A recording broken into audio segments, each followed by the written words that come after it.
Hello and welcome to the East Lampeter Township Public Meeting. All participants are now informed that this meeting is being recorded. This meeting is also being offered virtually utilizing Zoom, which is a cloud-based platform for remote video and audio conferencing. The Zoom application is free to the public.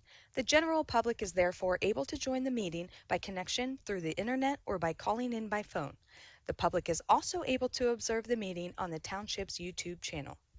Please continue to check the Township website calendar for any updates related to these public meetings. Agendas for these public meetings will also be available on the Township's website. Please be reminded that this meeting is being video and audio recorded and will be posted to the Township's YouTube channel for viewing. The meeting will now proceed with the chairman calling the meeting to order and identifying all other members present in the meeting room and those joining the meeting via Zoom. The chairman will then confirm those members joining by Zoom can be heard. Welcome to the Monday, August 21st meeting of the East Lampeter Township Board of Supervisors. Corey Meyer and I'll be the chair tonight. Chairman John Blowers is out sick. Please join me for the pledge of the flag. I pledge Allegiance to the flag of the United States of America and to the republic for which it stands, one nation under God, indivisible, liberty and justice for all. Next on the agenda, we have public comment for non-agenda items only. Is there anyone here for public comment? You just want to come up, state your name for the record and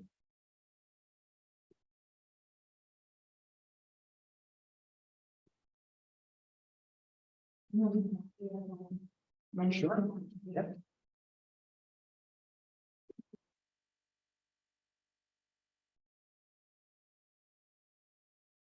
You can just stand right there.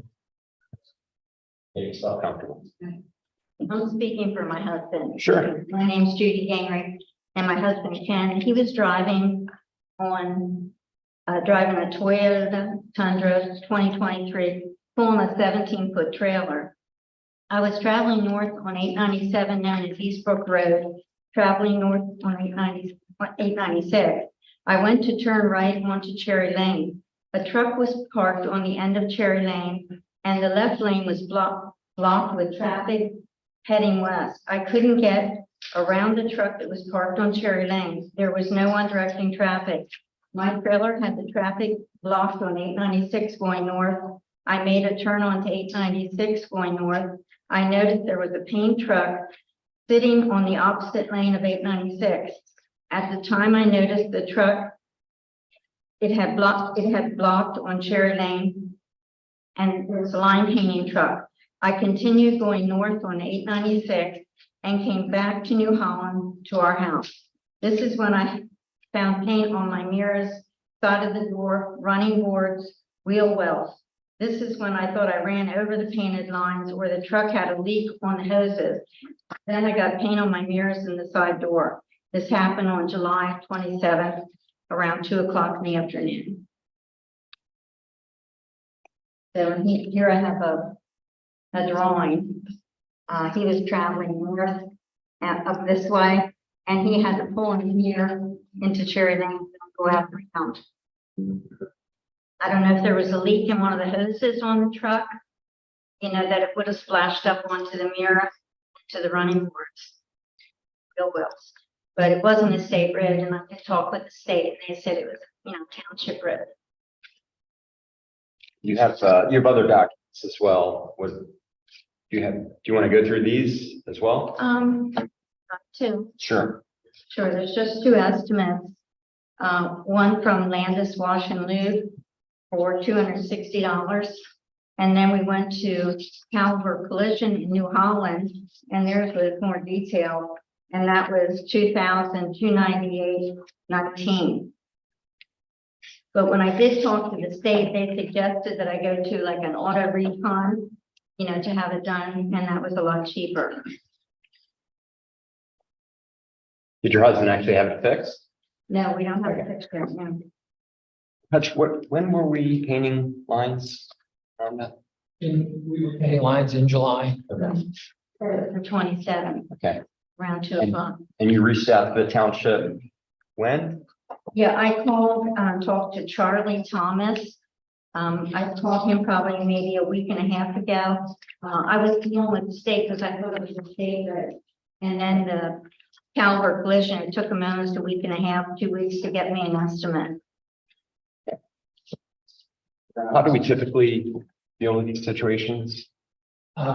We ask that the people involved contact their own insurance and process the claim in that way. Have you contacted your Yes, insurance? I did, and they said the rates would go up. And we weren't Yeah. interested in that, having our rates go up. If I Yeah, can, sure, please. I'm a little confused about the location. Eastbrook Road and Cherry Lane don't intersect. Okay, it was Route 896 and Cherry Lane. Intersect. Okay, it's the road where Sight and Sound is? Yeah. Sight and Sound Theater? So that's Weston. That's Strasburg Township. They were traveling north on 896. He was traveling north on 896. Coming to the top of the hill. Right. Okay. South Cherry Lane. Was it South Cherry? South Cherry. Yeah, sure, of course. He was the driver. Yeah. Yeah, I guess South, I may be mistaken. I was going north, North 896. Yeah. and I wanted to turn right on Cherry Lane. This paint truck was parked here, so, and there was a car coming this way, he was parked here. So, and there's traffic behind me and my trailer sticking out in the lane. So I just made a real short turn and I kept on going. And I guess, I don't know if the hose was leaking out of the truck, but I can't figure out why it got up on my side mirror. It should have only been down around the tires if I drove over. And we were over there now, right before we came over here, just to see if there's any marks there. And You've damaged on the left side. You've damaged on the left, the right and the left side. no, this is the part that's strange. I must have made a much sharper turn when I, because all the paint was on the left. And it should have been on The right. right. Okay. Correct, yeah, That, yeah, I know the. Cherry. Yeah. And it's a brand new Yeah. pickup. And the car wash guy said he thinks he can get most of it off for $60 or whatever it was, but he said, he's not sure, Yes. so. Yeah. So township, we typically, if we get a question like this, or we get an inquiry, we send through the insurance company. That's our standard. That's what we've always done, and that's how it's been handled in the past. Will our insurance company ask for information from their claim to their insurance? I guess it depends on how their insurance handles it. If they'll reach out to ours, or perhaps they're, it's a contracted vendor that's doing the painting. It's not the township itself. They have insurance. So, they might go to them for, insurance claim as well. All depends on how they want to handle it. I was thinking, the other paint truck was parked over here. And there should have been a flagman here and told me not to turn down here. But why he was parked there, I don't know, I'm not sure.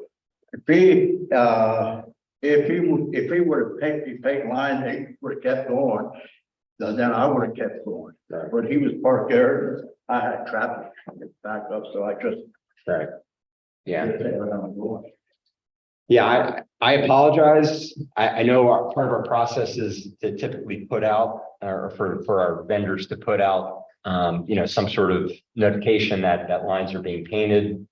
Can we take it to the next step, or this is it? We are the next step. I would suggest reaching out to your insurance company. I would hope your insurance company would then reach out to other parties if they believe there's, some other blame to. I appreciate you saying sorry, but that don't pay for it. Yeah, unfortunately, that's all we can do at this point. And I would say it's not, can't be the first time the line painting company has had to deal with this. They have to have a procedure. If it's a state road. Yeah, they would pay it. Quite often, yeah, they would have probably paid it, but it was a township road. Yeah, I would You're told. contact your insurance company and continue down that route. That'd be my advice. Okay. Yeah, thank you. Any other public comment?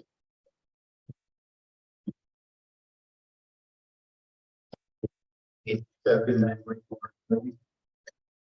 are complaints about the intersection. Like, and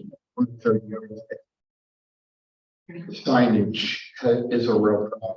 If you're going east on Philadelphia Pike, there are two very small signs that really don't warn you that the left-hand lane doesn't open. It's a left-hand turn onto Route 30. If you're going east, and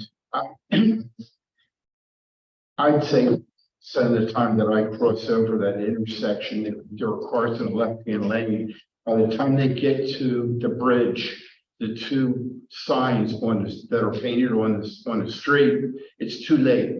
And they're trying to get over in the right lane to go straight instead of making a left-hand turn. There is a sign that tells you the left-hand lane is a left turn and the right-hand lane is a straight. It's on the other side of the bridge behind a tree. So you can't even see it.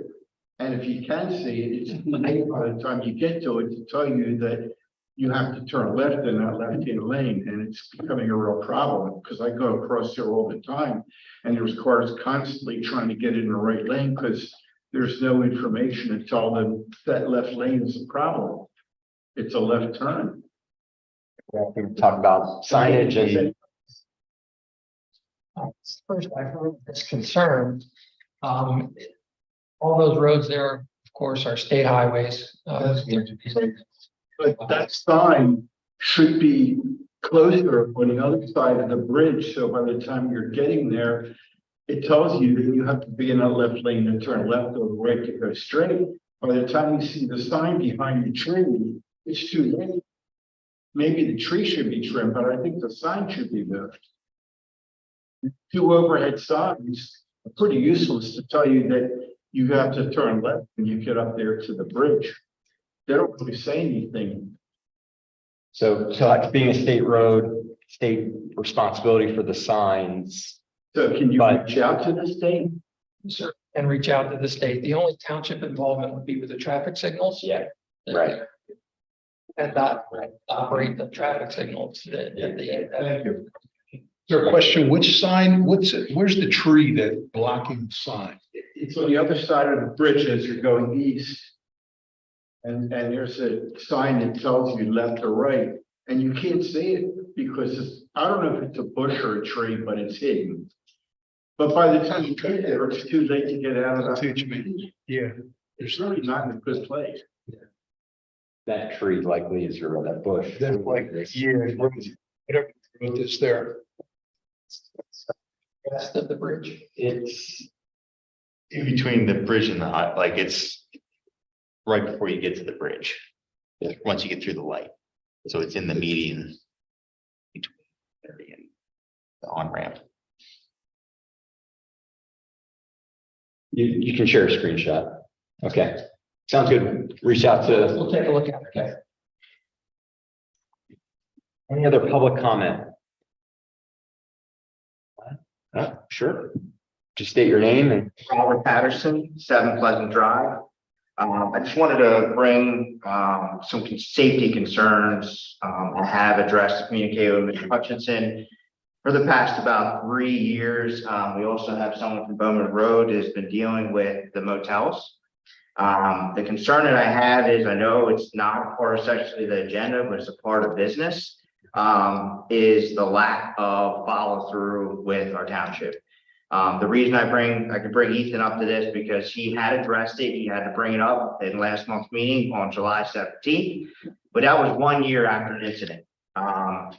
Our residents deserve better. There was an incident that not only cost our township residents, but also cost the county residents extra money that should have essentially been taken care of by our township way before this incident. What concerns me the most is standing up here is with the communication I have with Mr. Hutchinson with an email about the motel on Lincoln Highway, we'll keep the name out of it, was about a nuisance ordinance.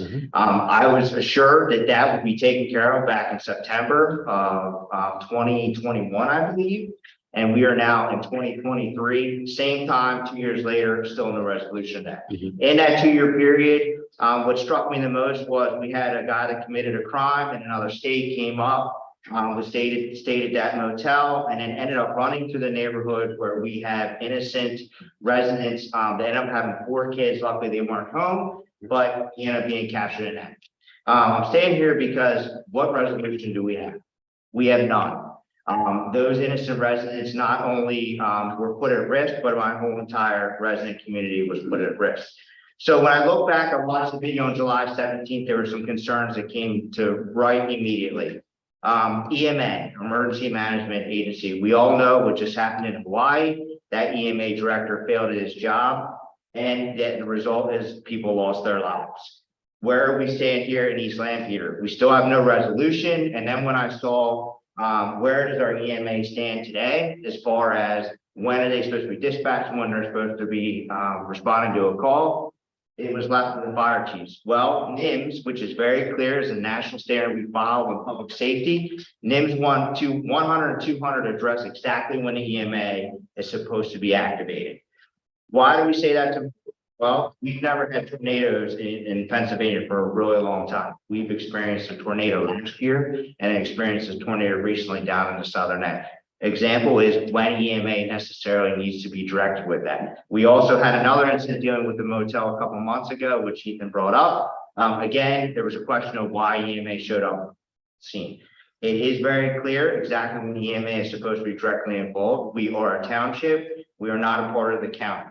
So because saying that in the state of Pennsylvania, East Lampeter Township has a responsibility over the county, which we all recognized during the after plan of the incident Motel 6, that should have been taken care of.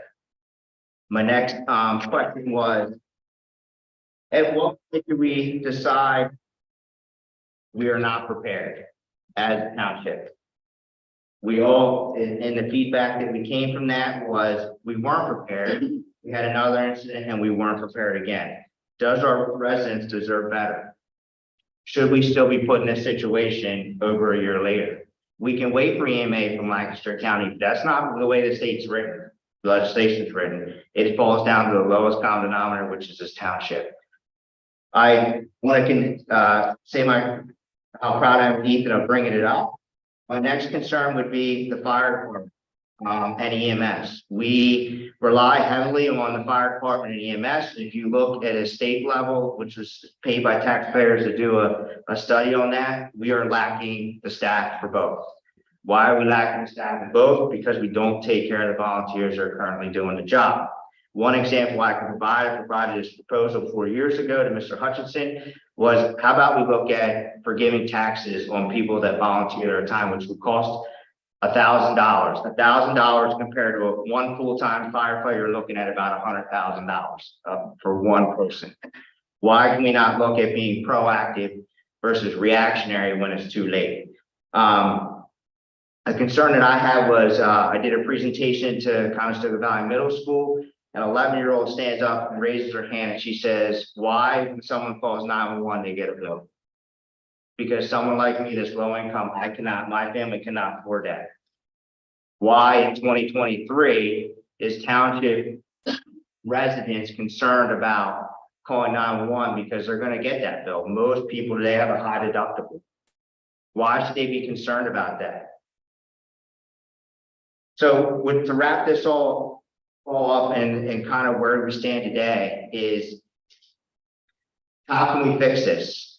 We need to be prepared. because we don't know what tomorrow is gonna bring. But we know tomorrow that eventually something's going to happen. And when that happens, we need to make sure that we're prepared. And being prepared is a part of the EMA's job responsibility. It's preparation, not when something happens. Thank you. Any comments? Any board members? Okay. Any other public comment?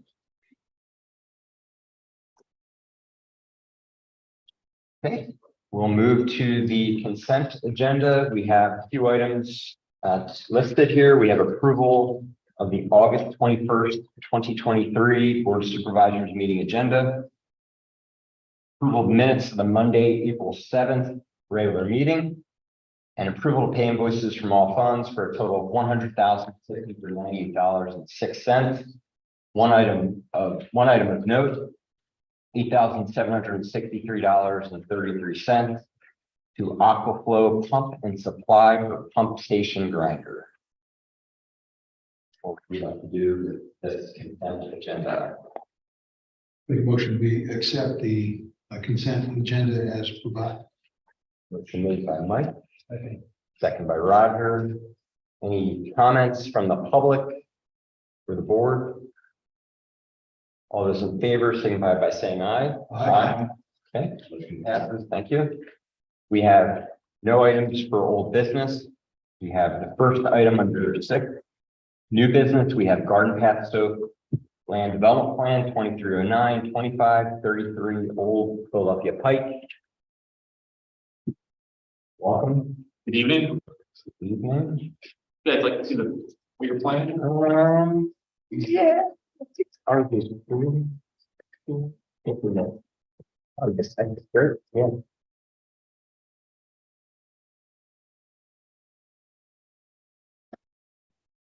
Oh, yeah. Use this one as your. Feel free to.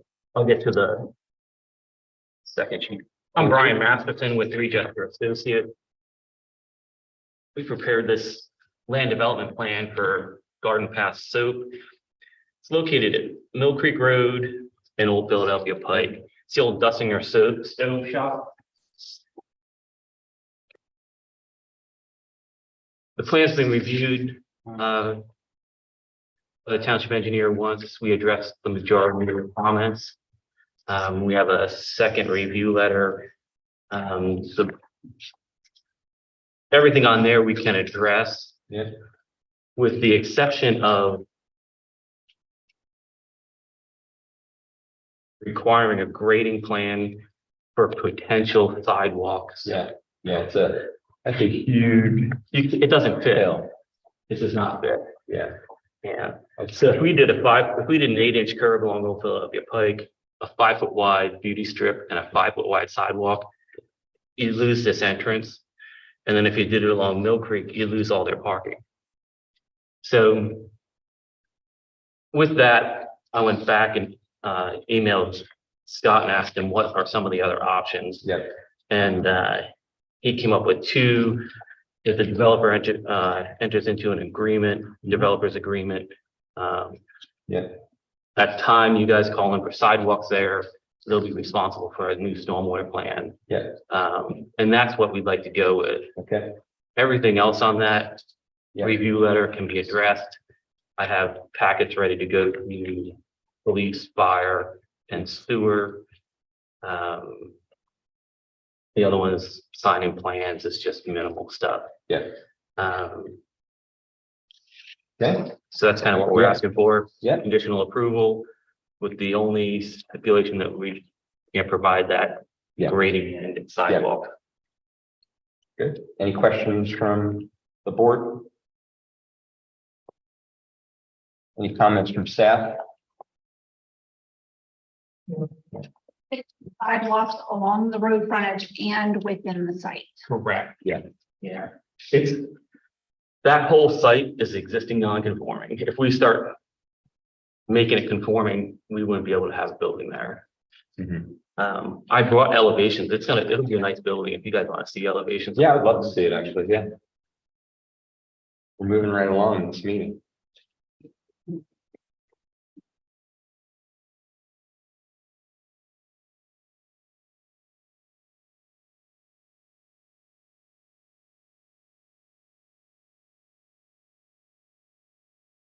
This will be the front door. This is 340 Yeah. here. No, Yeah, it's there. I've got one.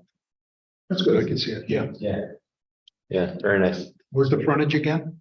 Here's 340. Yeah. Mill Creek's here. This would be their front door. This Yeah. is like spun around right here. Yeah. And then I'll go back here. This is where the existing loading dock is. I think from first year, right? Yes. Yeah. Yep. Okay. So it'll definitely dress up the property Yeah. Yeah, and you it'll work for Sylvie. She only lives a couple doors down, so it all works for what she wants to accomplish. good. Okay. Somebody understands what looking for that we're thinking. Will this be a deferral agreement for curb sidewalks? Yeah. Next year. Correct. Yeah. Yeah. Yeah. And there's a waiver there for preliminary to final. Yeah. Where's that waiver for preliminary plan? I didn't see that. It should be, Okay, more. yeah. Okay. Yeah. So it's basically based on the letter. 3, 4, down the.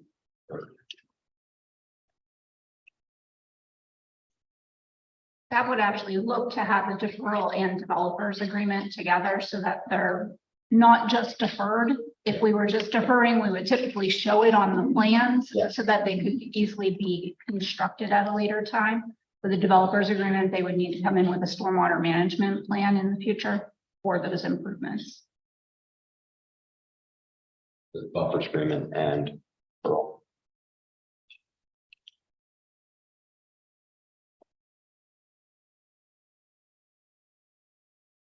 You're gonna try for that one. That developer's agreement is for stormwater or just a developer's agreement? It can all be wrapped up in one deferral developers agreement. So the developer's agreement would include the stormwater plan.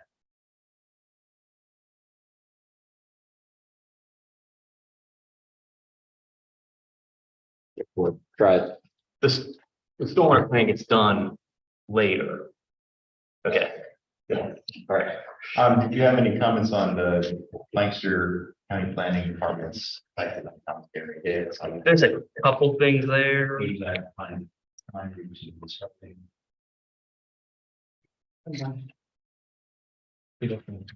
Um. The lighting, she's just gonna put 2 lights outside the front door. This place. ADA compliant parking, that's easy enough, do that. There is no dumpster, it'll just be again, be stored inside. Not sure what parking in the site it's existing. Pedestrian easement, that probably go hand in hand with that deferral. And then we'll add signage to, so that coming in off of 340 is a one-way in, no exit. And that's gonna be the parking lot. The spaces are angled to try to force that.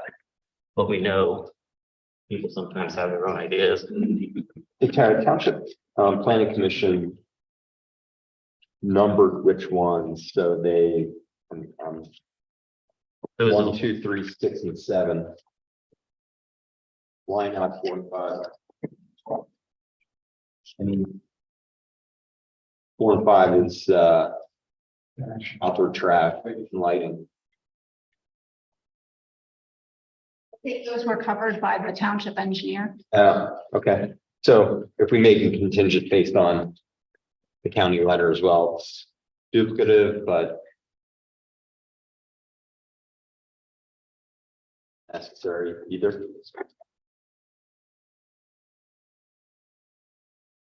Covered on both. I'm not seeing it on the, It's definitely on a prior. okay, so you think it may even cover? Is it safe just to maybe contingent on the full county letter? Yeah, sound good? Yeah. Okay, That got was the planning commission's it. recommendation. Okay. Okay, All right, I make a motion to approve the land development plan for Garden Path.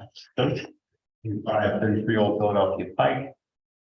Conditioned on David Miller Associates letter dated July 7th. And the county planning department's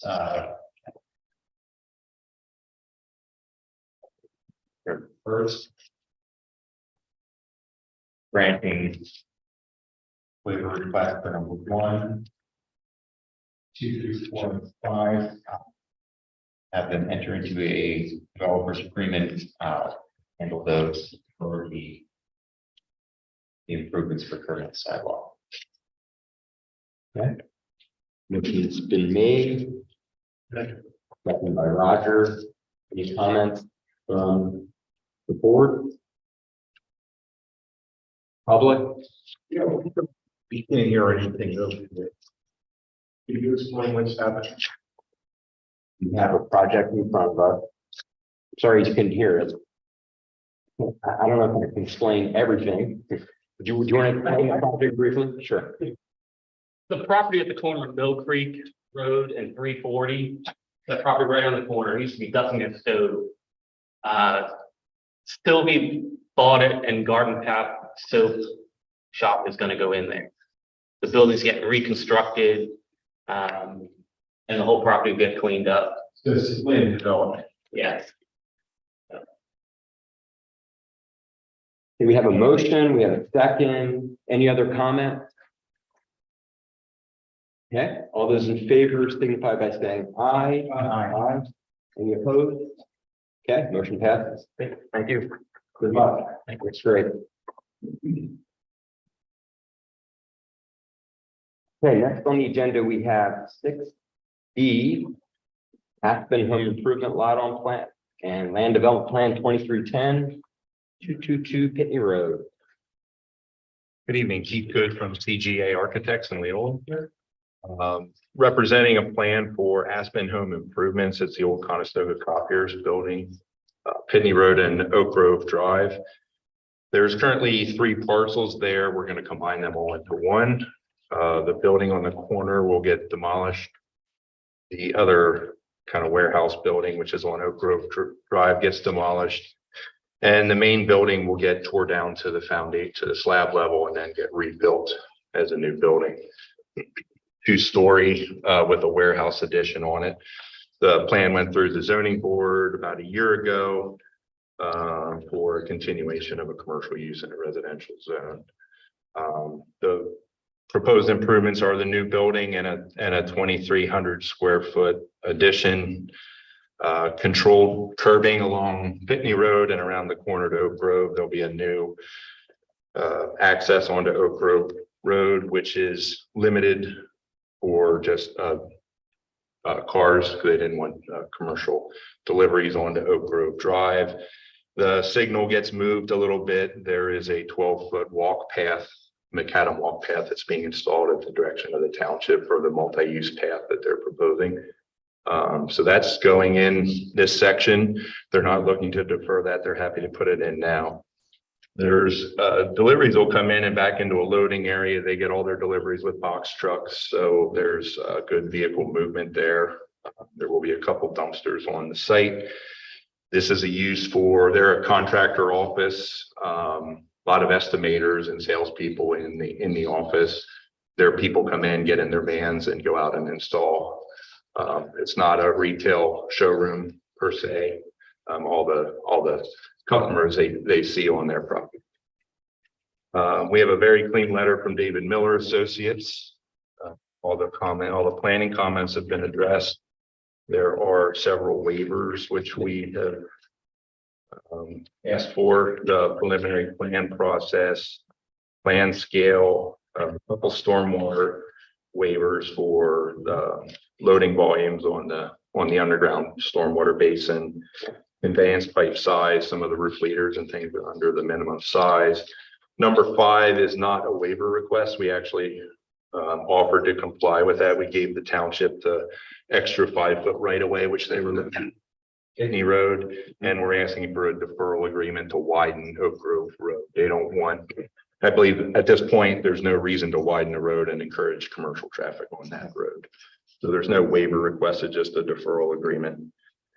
The turning radius on the corner is a 25-foot radius, which requires a waiver. And number 7 and 8 are all related to the use path being installed instead of a concrete sidewalk.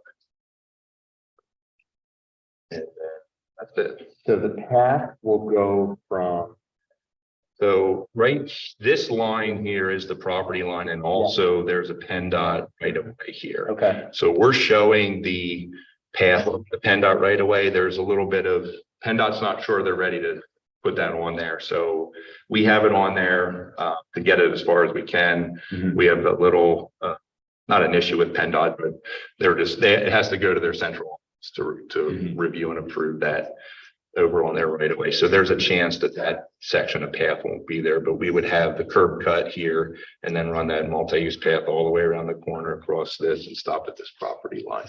so Hutch, how will that work for that little piece? How many feet is that? Is that, 10? 15? Well, it's 30 feet. That's 30 It's feet 30 there. feet of right of way that they have for the highway. I guess the maintenance, even though it's up high. So right now, that's all macadam now. Okay, So if they don't want it, yeah, then it just may be macadam and then go on Yeah. to a newer, and go on to Yeah. the old macadam Yeah. there. Yeah, so. okay. As we're studying the future condition there, you know, that small little piece might need to be adjusted, but Yeah, we showed it at least kind of practically connecting whether Yeah. PennDOT will accept that or not. We had a discussion with them Thursday last week about it, and they're taking it to central office to see if they're. Stormwater management's all squared away, the letter of credit's ready to go. The county comments that we received, we actually responded to those comments and addressed all their comments, resubmitted to them, but they don't normally issue a second letter, so there's been nothing on the county letter that we haven't. Actually, Scott picked up most of the same things as well, so Okay. all those items have been addressed. Okay. No issues there. And I do have 3D renderings of the building, I'm sure. Yeah, maybe to show everyone. Yeah. Yeah. Yeah, that's beautiful. That's gonna make Yeah, if it- you wanna, we have it up there, just show it to them. Yeah, this is the property at, where Lowe's and Costco and Cheas. Yeah, Chelas, yeah, yeah. So Pitney Road and 30 sort of comes over Right there. over top of it, Yeah, Yep. I think a car went through that building Hard to go through the building, yeah, we're not too long ago. anxious to tear that down as soon as we can. Are you gonna do anything to protect? Actually, there's a stone wall, Okay, a low landscape stone wall that we had asked the zoning board to approve. Yeah. Part of it, so that'll Nice. help protect that corner as well. yeah, that's a huge Yeah, improvement. it's gonna be a nice, in that. yeah, it's gonna be. Beautiful, beautiful. And then on the path, just want to say thank you for working. with Yeah. us to make that happen. That's going to be, that's it. Yeah, and the owner was happy to do it. They were talking about a deferral and Yeah. then said, you know what, let's just put it in. Yeah. Well, hopefully employees can use that to walk right up to the new, new pathway Right. up the street, so. Great, thank you. And neighbors from Oak Grove will be able to walk to, Chella's and, which is in the city, but. Okay, It's your last time. yeah, gentlemen, what, would you like to do with this? To grant the initial approval, the active home improvement lot add-on at the end of the development plan 23-10 at 222 Pitney Road.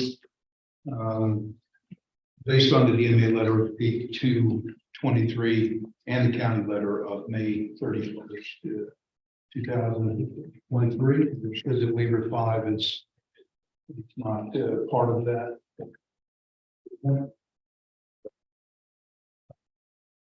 In lieu of that waiver, then the deferral would be included.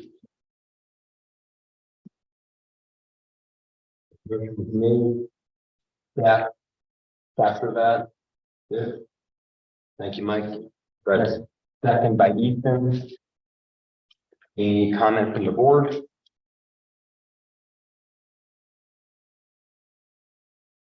Public.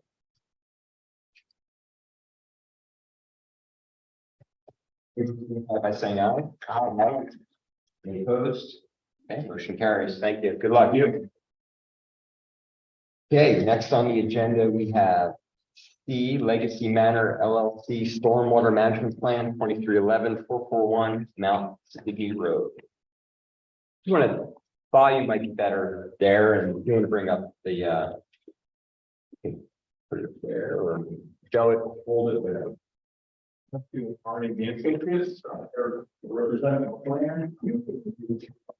Management plan, the owner is going to be configuring and rearranging this parking lot.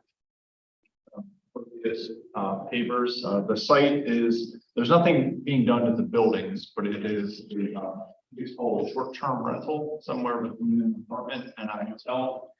And there's a patio, which is detached area in here, and then it's on the screen there, but the gray shaded area is just the way he's reconfiguring the apartment. We are asking for one request, and that's for the requirement for a stormwater easement. The stormwater itself is under the rules, and because that's right against the buildings, it's impossible to try to get stormwater easement there, so we're asking not have to do that. Then also, we were asked to discuss with the board the parking. We're required to have 10 spaces, but we're providing 17. You know, we would like to have spaces that are 25% more than what required for such a discuss that at the board. So happy to discuss that further with you, but just needed some additional parking. Yeah. Yeah, can you just give us more context to the need for the additional? He's been operating this, I think, for over a year. And realized that he needs more parking than what he had before. You know, you have people there, but you also have different utilities, different needs there. So he needed some additional spaces just based on his operation experience with that. So it's a 6-unit, currently 10 is the ordinance. Parking spaces? Yeah. Yes. Yeah, and you're asking, you have 17. We have 17. Okay. It's Yeah, right. We have to have a ordinance required. Yep, okay. Any questions related to that? Let's take that item first. Have a discussion about it. We won't ask for a motion yet on that, but just get board thoughts on the 17 parking spaces for 441 Mount City Road.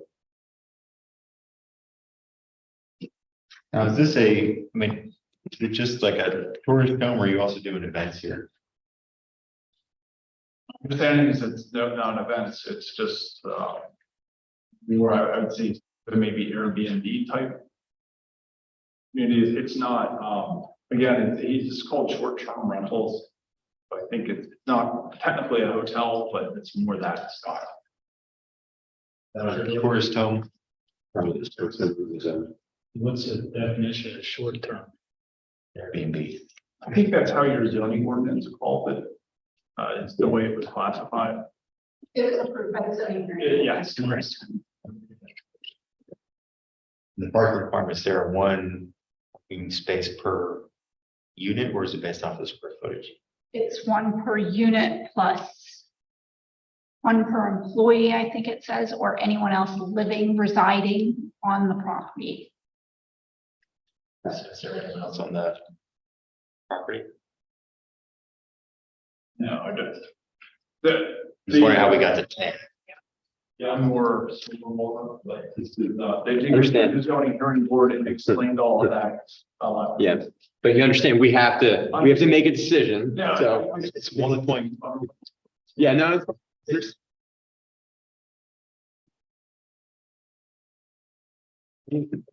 Any concern, I know you're asking. Can't help concern, you're just trying to dig, trying to find out what's out. Understand. I mean, there could be multiple employees, there could be. I apologize, 1.5. 1.5, that would make sense. And that's the employee. Yeah. Yeah, so that's like 9 plus 1. Yeah. You can go to 12.5. So.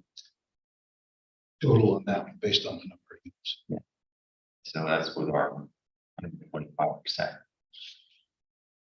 Going up to 12, 13 makes a lot of sense, but 17 is a lot of spaces for 6 units. It just doesn't seem to. Essentially, I don't know if there was any justification given for that at the zoning hearing board at all, or that not even come up. It wasn't an issue. So the zoning hearing issue was to change it to a tourist, or to allow for a tourist home. The tourist home ordinance rules show 1.5 plus 1. 1.5 per unit, 125% of that number, 13. An easy way is he just doesn't paint 3 of those lines and he has a large turnaround area that people may or may not park in later. So adding the impervious, as long as they're dealing with the stormwater, seems reasonable for this size, but It also has to do with, there are 2 separate lots here, the shared parking lot. It is somewhat of an odd configuration for, Here, Rob, can you bring Yeah. just bring it up real quick? Yeah. bring that up. I'll tell you where the extra comes in. There's the spaces in here. I think the 4 extra that are added. The existing parking lot comes around just like this. So as you said, yeah, we could just not strike 4 spaces. If that makes it better, but this is one premise here, and then there's a second one here that comes up and then wraps around this way. And so the way so he wanted to have enough parking for this unit and then a couple spaces here for this unit. The ADA spaces needed to go here so they have access to both of the units.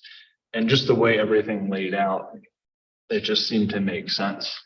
Yeah. You kind of need more parking. And then I know they have hitching rails here as well. So I don't know if he's expecting, Amish to come in, and then that kind of conflicts a little bit with the car and their parking in different configurations. So it was just based on his operation. He was hoping to get the 17 spaces. What's being added is this hatched area.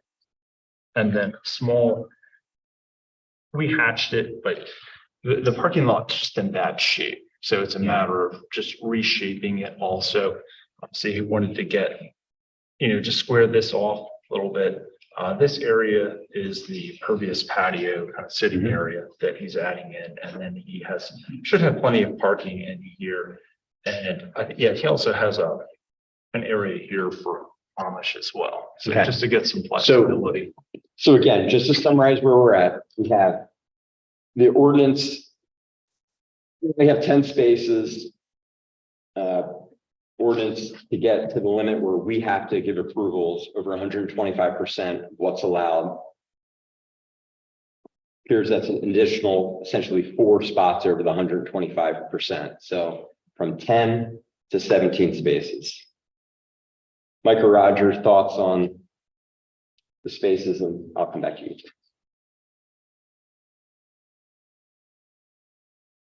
The project up for a few additional spaces. I'm with you. I hate extra spaces. It's 2 giant buildings. Understand? Okay. 2 people staying in each unit. A dozen people in each unit.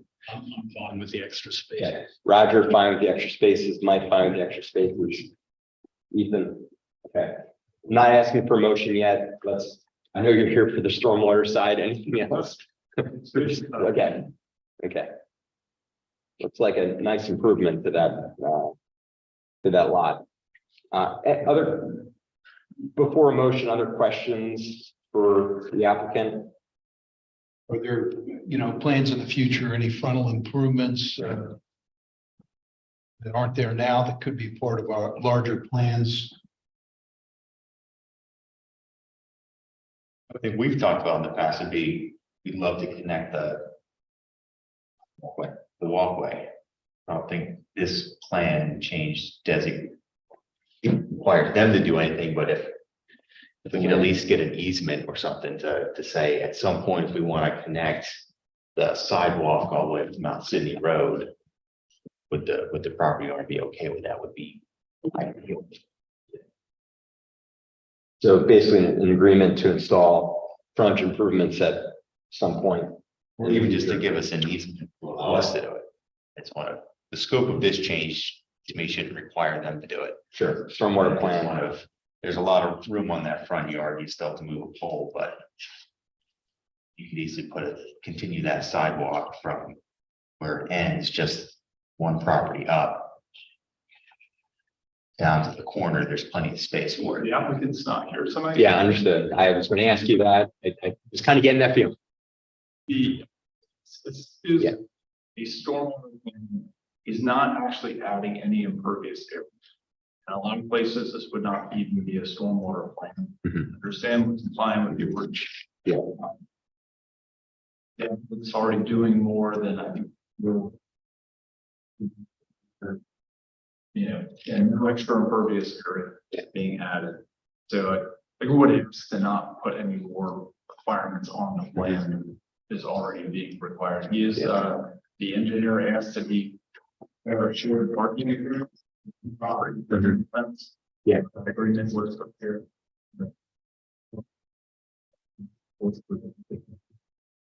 So, that was one of the engineers.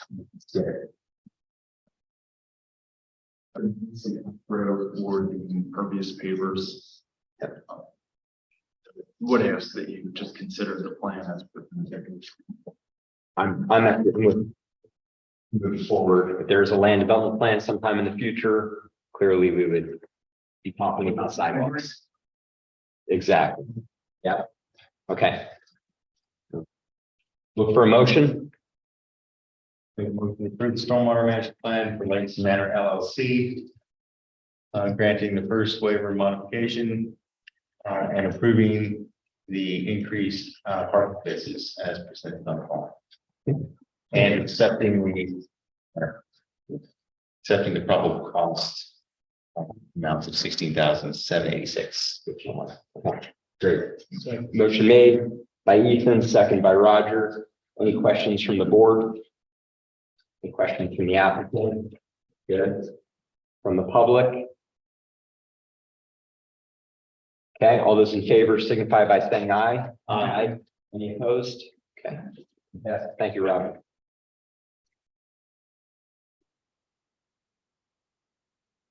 Next on the agenda, we have informal discussion during development of property at 2498 Old Philadelphia Pike. Okay, and start when you're ready. Good evening. My name is Nick Gar. I'm an attorney here representing David Byler, who's the owner of Mill Creek Fence and Supply LLC. We're here for mention an informal discussion, just kind of full disclosure and give you a little bit of history. Mr. Byler, he's been in the fence business now for 30 plus years. We went to and he's the owner of the property at this site. It's about a 10-acre site, kind of in the inner corner of Old Philadelphia Pike and 896. And Mr. Byler wanted to put up a building for light manufacturing that would fit within all the zoning ordinance criteria except for one, which basically says access to that building has to be by a township owned and maintained roadway. So we were denied the zoning approval. We didn't get that zoning approval despite, again, being able to comply with every other criteria, it being a permitted use. The village general district. This was the plan that was shown at the zoning hearing. I just want to give this, let you see that for a point of reference. So here's, flip that around. There's 340, 896. The engineer had talked with PennDOT and all and said, best access would be to get onto Old Philly Pike.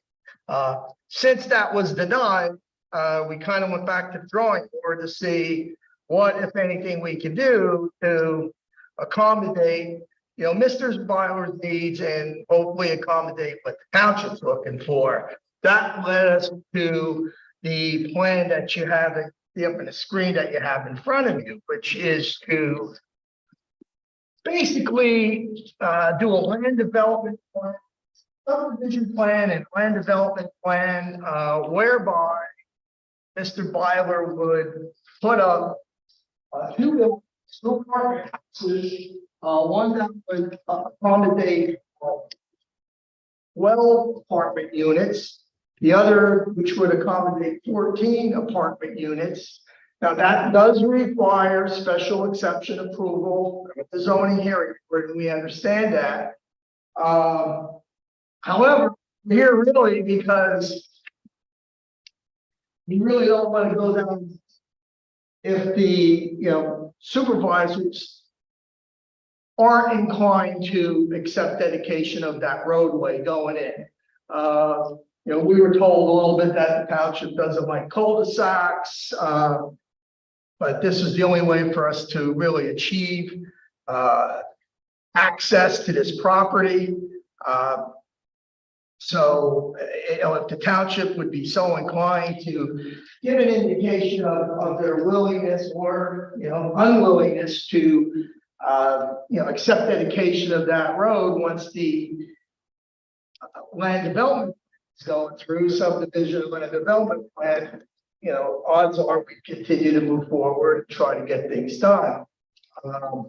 So that's really the essence of being here this evening. We just don't want to go out, spend more, money and time and on everybody's part and just kind of hit a dead end. We don't need dedication for the apartment. Dedication, understand that. But you can see that it's a nice property. It's light manufacturing. Quite frankly, I think there's some other uses that are permitted that could be another property that would be a lot worse than, say, from a, whether you need a township road or, I couldn't understand. It is what it is. So that's what we're dealing with. So just to make sure I understand, the original plan that went to the zoning hearing board were light industrial warehouses. Just, one warehouse. One. You're not aware, they store their materials that come in, put them on pickup trucks, box trucks, get them. That's it. This plan that is in front of us today, as an informal discussion, is some sort of residential housing. That's a combination of residential housing along with now that building with it. Sure. And both plans come out to 340, not to 890. That is. Okay. They can't do because Meadow Lane is too close. It's way too. Okay, yeah, Davey, if you want to. Yeah. I think everyone knows Davey, but. Yeah. The reason we couldn't do 896 is Penn didn't like that plan at all because Meadow Lane is Meadow. Yeah, Meadow. You can't put a drive street out to that because of that. Is that a Meadow Lane. township? Yeah, Meadow. This is 896. 896. Yeah, Meadow Lane's here. This is a waterway easement. And there's not enough room footage wise to put a street out there. Okay.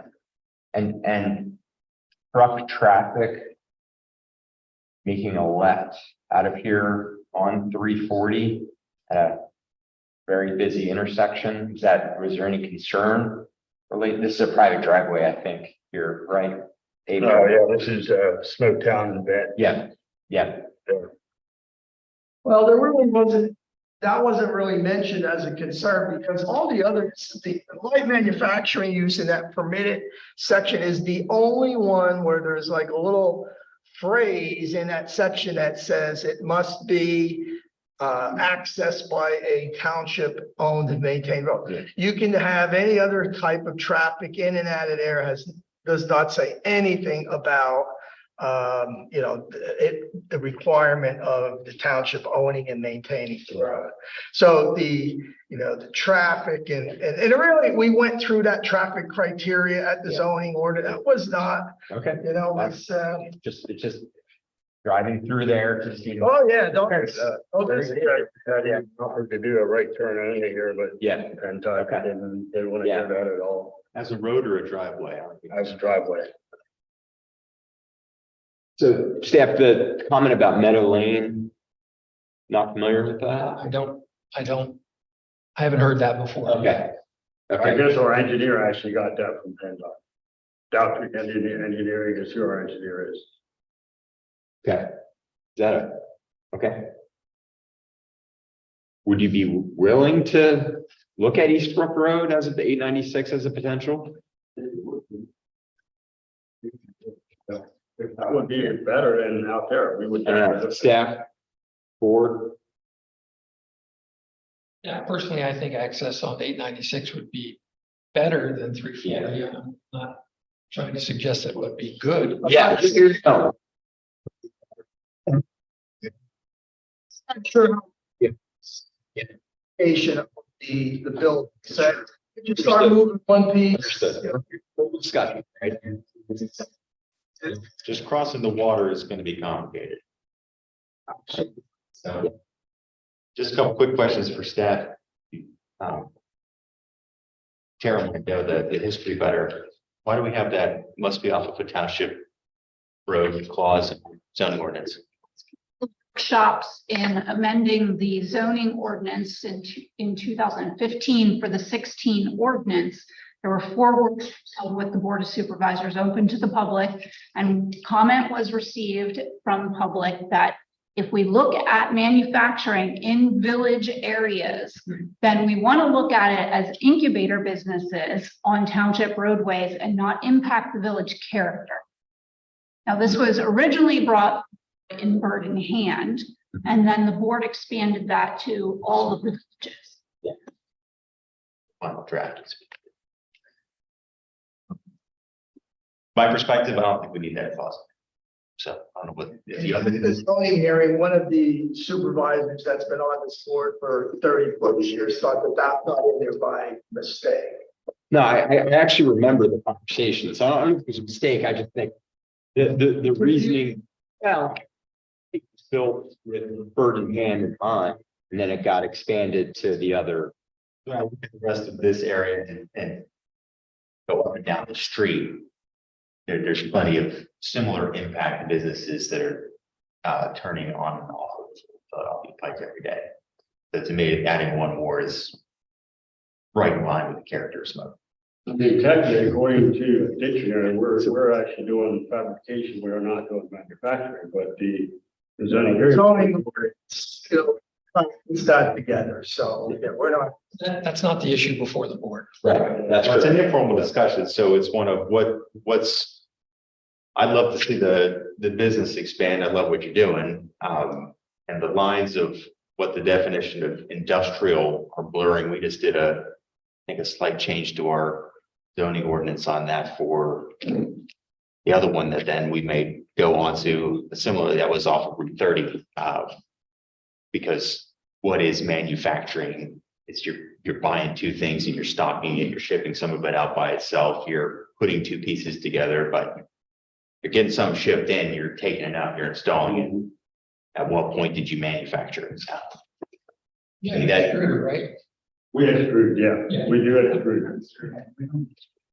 No, we do not, I'm sorry, extruding is actually doing the vinyl manufacturing. We do not extrude. I'm sorry, I'm wrong in that. It's not extruding.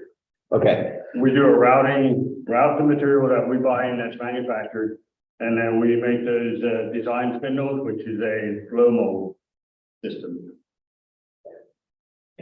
But you're also doing, if you're doing that, I mean, in my business at different times, we've been doing light manufacturing and distribution and assembly.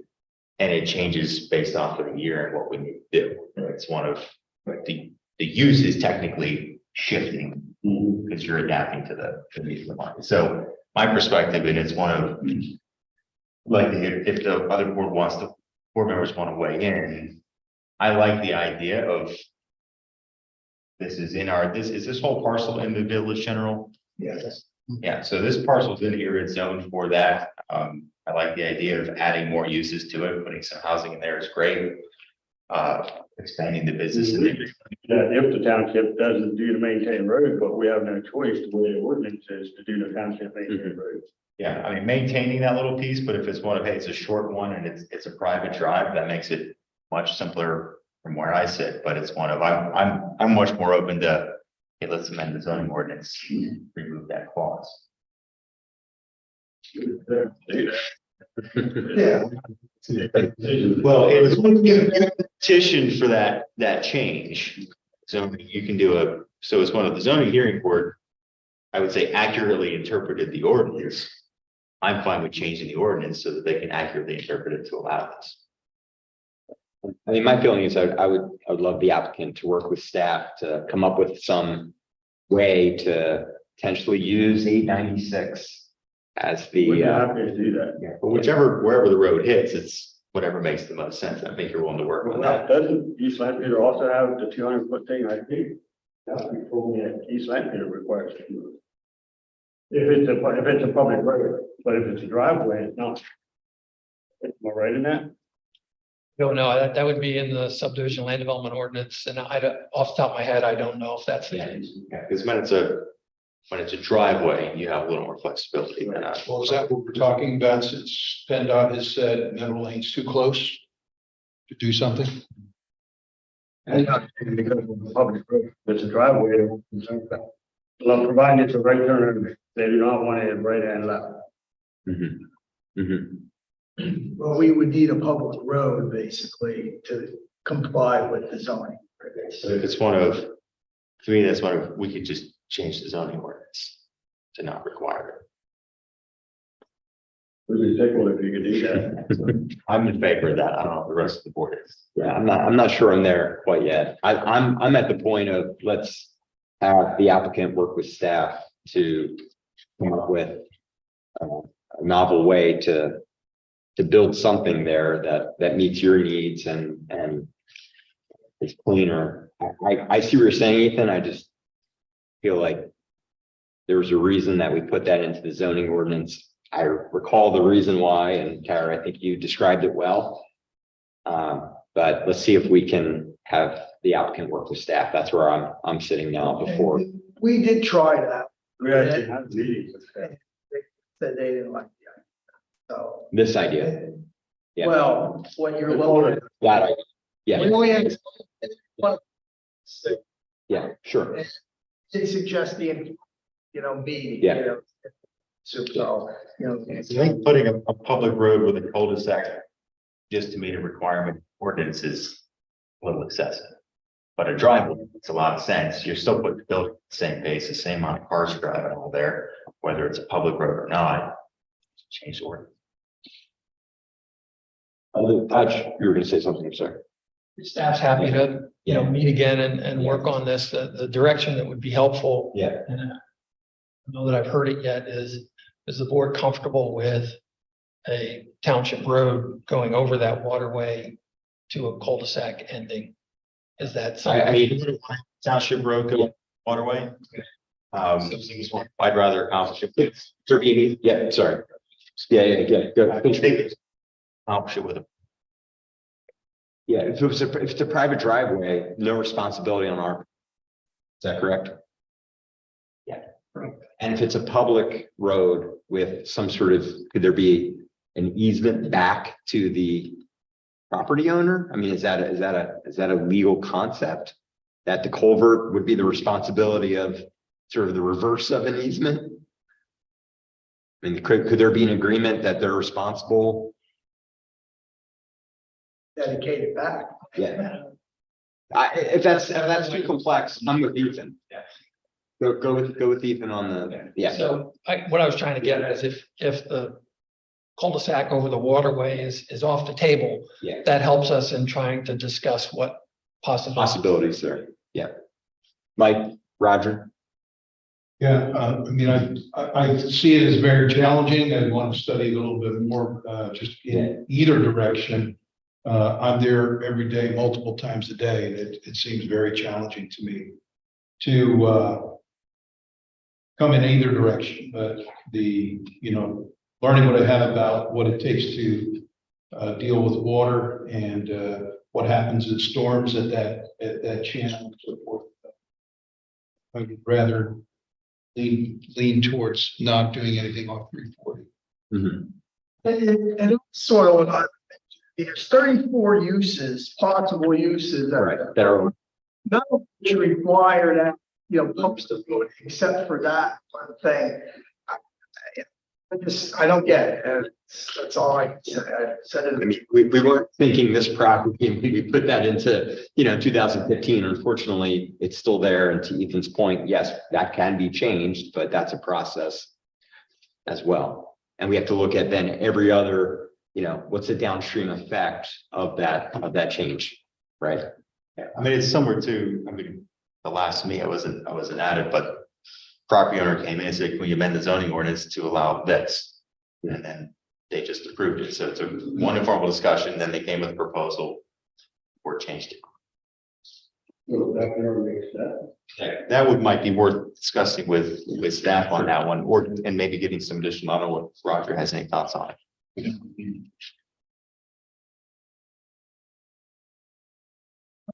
Trying to go over A waterway is difficult. difficult. So I'm willing to the applicant to work with staff to come up with some other plan to get back in. Yeah. They can get in with a driveway, it's just they can't put in what they want to put in because it's not a public road.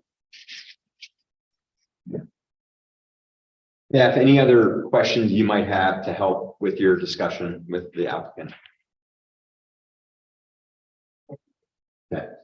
Okay, we hope to see a plan.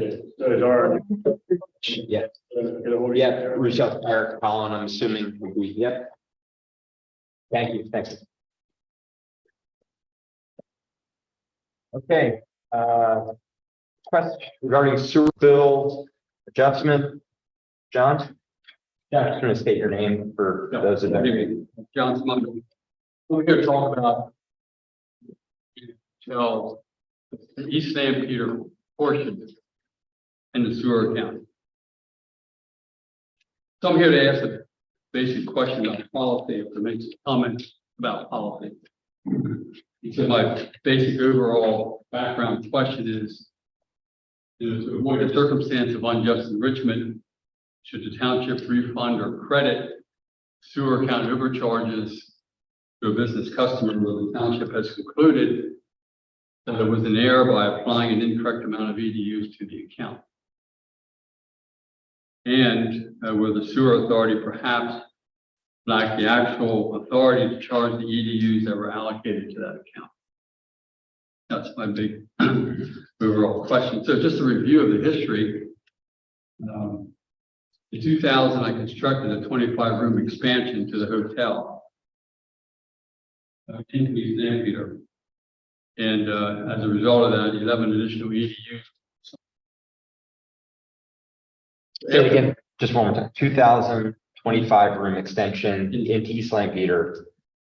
And then what's the thing you said right after that? I'm sorry. Correct. And after that, EDUs were assigned to the additional construction. Yeah.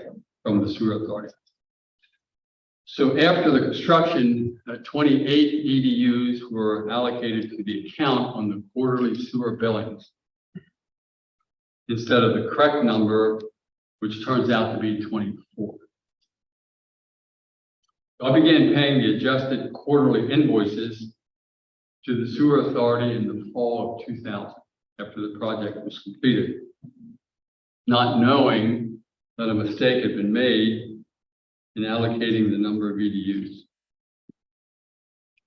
So in July of 2020, now spring forward 20 years, in July of 2020, I was reviewing all my quarterly sewer billings because of the addition of the new stormwater fees. Okay, so which wasn't a good time to put more fees into the business, but the township was very gracious in extending and making provisions for that.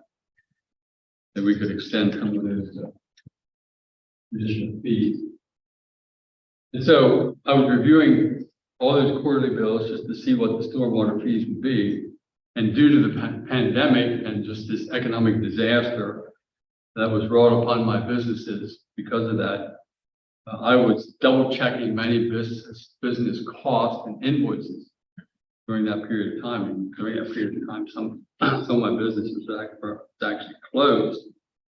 So while reviewing the July quarterly invoice from the township, I did calculations for the family inn sewer invoice, and it seemed like to me the EDU allotment was not correct.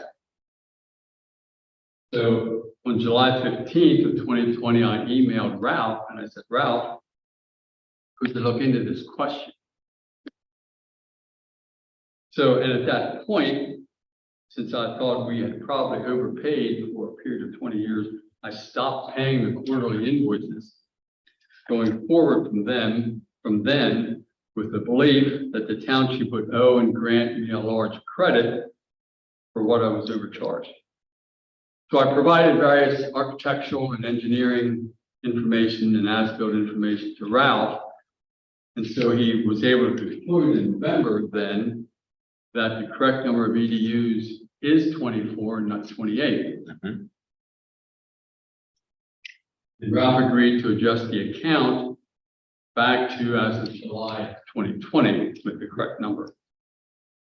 So I asked Kevin for some information on quarterly charges. So I did a calculation of the excess incorrect amount that was paid from 2000 to 2020, the 28 versus 24. So I calculated that the overcharge based on my quarter by quarter analysis was about $21,700. Now my account balance, and I still haven't paid, my account balance as of current is $30,900 approximately, plus about $1,500 in penalties. So that's about $36,000.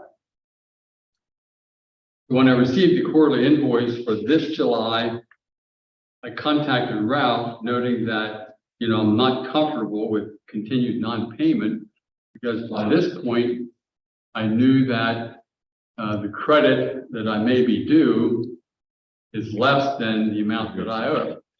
So I just not comfortable leaving it unsettled. And then he said, well, I need to bring it to the board. So that's why I'm here. So the last time you paid us a bill was? For that account. Yeah, 2021? 2020. 2020, okay. And the information you got from Kevin were what an EDU costed in 2001, 2002. 2010, 2015. Right, every year. Each sewer rate. Each time you escalate it up. Yeah. I wanted that so I could do a calculation to determine what the difference was between what I should have paid and what I did pay. So, I'm here to inquire of the board about the policy where the township does not refund money to its constituency, business or individuals, where the money was clearly collected by the township in error. I believe that no one here understands how the mistake was made, but I also believe that no one here questions that the mistake was in fact made. So first, I just strongly believe that the failure to reach back and settle the economics over the whole time period will create a scenario where the township would be unjustly enriched by retaining what would not have been paid but for its own mistake. So, I think in broader terms that this is to be government of the people, by the people, and for the people. You don't want to take money from your people that doesn't belong to you. Secondly, I'm suggesting that the sewer authority perhaps lacked actual authority to collect the funds that it did based upon prior township resolution. So if the township via resolution establishes the EDU allotment that the sewer authority may assign to each hotel room, which it did, way back. When the 28 EDU allotment was assigned by mistake to the family inn after the addition of the additional rooms in 2000, it actually exceeded its authority, because if a lot, it has exceeded its authority because it allotted incorrectly more EDUs to the project than was permitted. So I just think there's an actual authority issue here, because if the correct EDUs were within its resolution, then I would not have been charged. So in any case, whatever you decide, you know, I asked, first of all, that you delete the penalty, because I had no intent of not paying what I rightfully owed. And I don't really expect a decision, but I'm just asking that you consider and review the existing policy, as Ralph explained it to me. Like, we go back to the time that we became aware of the mistake. But I'm saying, wait, now there's a lot of money here, and going forward, you know, if I know that the township has $21,000 that it collected incorrectly, to me, that's not a very happy thought if you don't give it back. So, Mr. Chairman, I'm going to give you that report. And then I also have a copy in here, which you may or may not have by now, because I gave it to Ralph before, of the analysis of the overcharge. So just a question for staff first. So when a land development plan happens and there's construction and EDUs are assigned to the property, assuming at some point there's a clerical process to type into a system how many EDUs for that property. Back up a little bit. When the land development plan happens, when do the EDUs get calculated for like, where does that happen in the process? Typically fairly early on, because you have to go through the sewer planning module process and identify the amount of flow that's going to be generated. And we compare the use to the usage table in the sewer rates to come up with a number. Okay. And then in 2020, when Mr. Smucker sent an email or you had a conversation, how was it determined that really should be 24, not 28? How's that process? How'd that process work? Yeah, so as Mr. Smucker indicated, I asked him for a bunch of information on the use and floor plans. And what happened was that I had a different interpretation of the floor plans of the use that had been before, based upon the public restrooms that were included in the count originally, that I was persuaded that they were being used by the same hotel customers. There's a swimming pool involved in this addition, and so those public restrooms were put there to essentially accommodate swimmers who are likely hotel guests as well. So I had a different interpretation, and that's why I agreed to change the number of EDUs.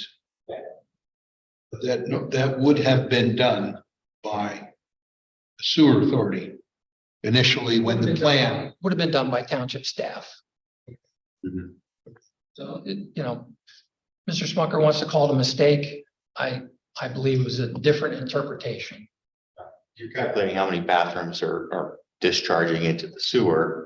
And if you count them as individual bathrooms, they all flow in. If you count it as the same people using more bathrooms, like, you're not changing the number of people using the bathroom. Yeah, we do.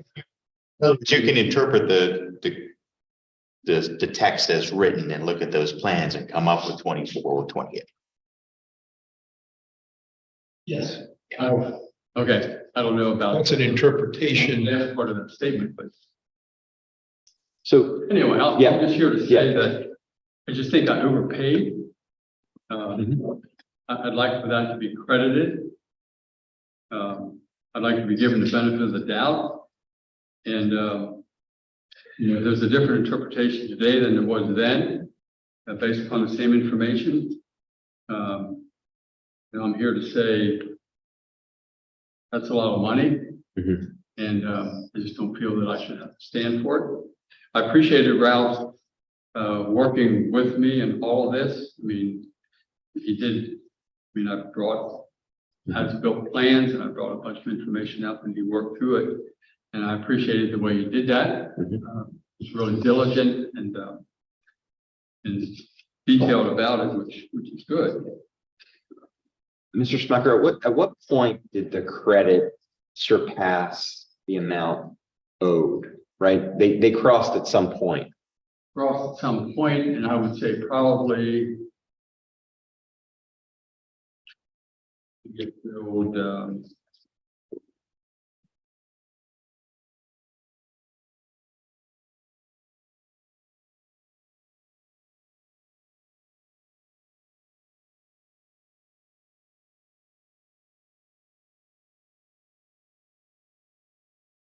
so I get billed about $2,300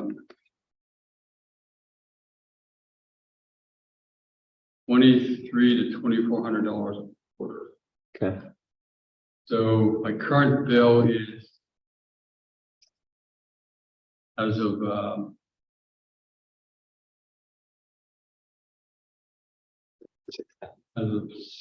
of July 1, my current bill would have been $30,900.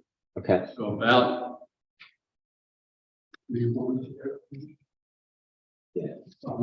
Yeah. Okay. Question. Yeah.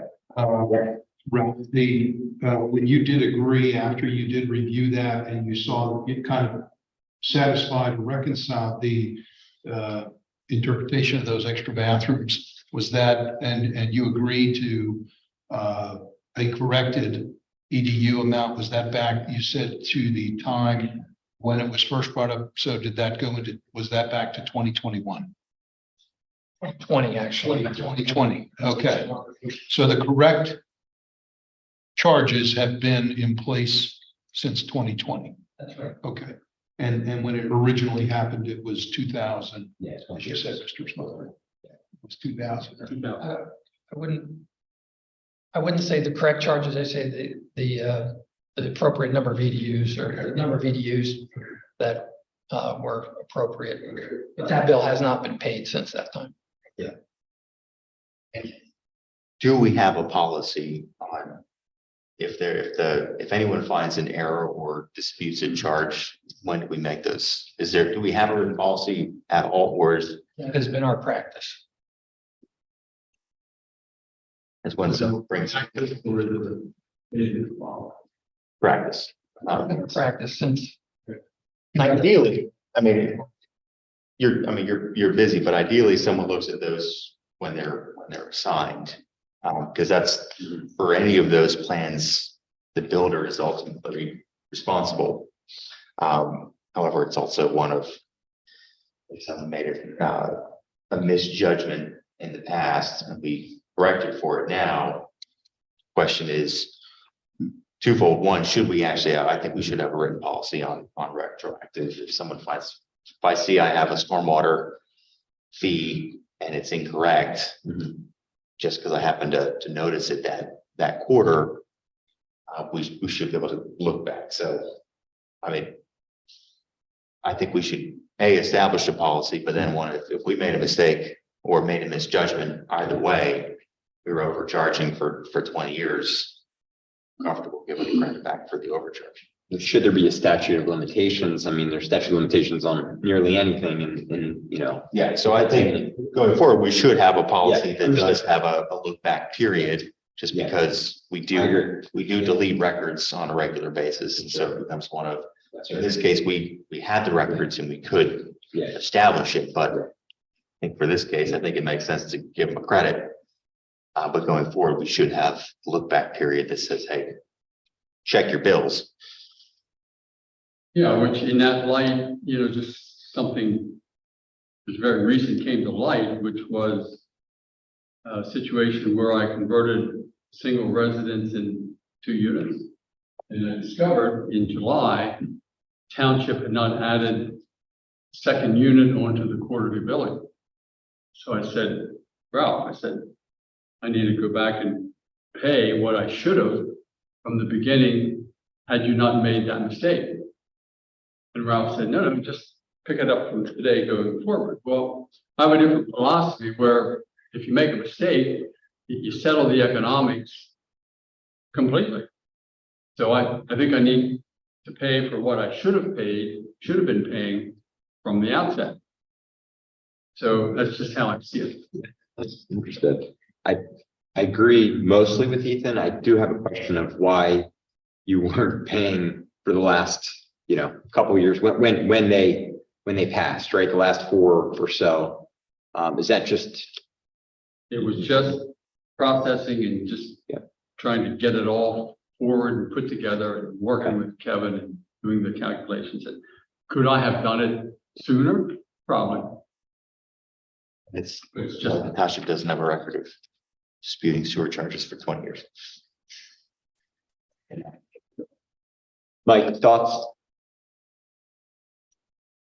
So I'm just asking for your consideration. And like I said, I don't really decide tonight. If you want to decide tonight, Yeah. you got a credit coming, that'd be great. I'll settle up my bill, within a week and then it's done. It's not that I haven't been paying because I intend not to pay something that I owe, it's just that I don't think I owed most of what's now on the book. Yeah, completely agree with Ethan on the policy move. I think that will help all of us. And I would add a statute of limitations of at least, I don't know how many years, but something reasonable. Well, Mike? I would comment on that, and that is, if you make a mistake and you charge more, go back and. I know we don't have records, we don't have discussions, there has to be a certain, I see what you're saying. It's just In today's age, I think. I wish everything, They're there. we are not completely digitized quite yet at the township level. Mike, thoughts? Yeah, I'm just thinking of when you're in government work, no one's perfect. There will be no perfection. It could be a misinterpretation of things. Was it an anomaly or say with a policy you probably could refer to it? My inclination is to say if we did overcharge a citizen that we should pay them back. And Roger? That's where I would be, but I think we ought to work hard at a policy, maybe investigate what other townships do that probably needs some sort of policy. Okay. I know you're not looking for a decision. I'm assuming, I don't know how else to handle this other than some sort of motion. I mean, unless it's an administrative action. well, that's where I'm feedback. It's just been administrative action up to this point. Yeah. And we got some good feedback here, so. Staff want direction from the board on this? Yeah, I mean, what? Yeah, I've already made a decision, so that's why I thought Mr. Smucker needed to come speak with you. Yeah. So it would be proper to make a motion to tie this up, or is it, what can we do to help? Mr. Smucker's request is that you give him a credit.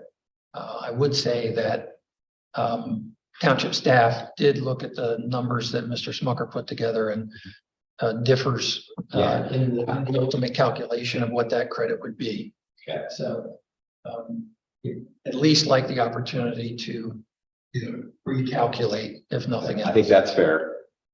Well, in the do you understand what maybe the difference in calculation is? Has that been discussed at all? Or? No?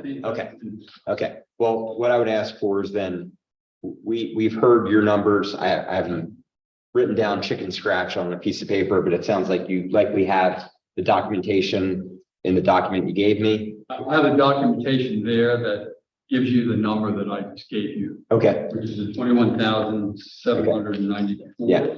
Big step. It might be a few dollars different than that. Yes. I mean, it's substantially different than that based upon what Ralph's calculating, then I'd be a little bit surprised. Well, with the I haven't seen that. Okay. Yeah, go. Would the methodology of that be something we need to be very careful about because of other large organizations that are industries that are in that, you know, for some, whatever reason, I mean, that should be locked tight is exactly what we're talking about in terms of a difference of opinion. I don't mean to disrespect the way you've come up with your numbers, nor am I disrespecting ours. They really have to be together to understand, say, this is definitely where we can agree that, yes, that credit is justified, because if we don't have that procedure in place, that could open other problems that, you know, maybe even interpretation. I mean, that's kind of what we're looking at here. You know, that's why I said, is it an anomaly? It's just something, oh man, this is what happened. Mhm. But it's really about interpretation and that's why I would be careful. I'd like to be able to study that. Interpretation 3 years ago had been, no, 28 is the right number. You wouldn't be here tonight.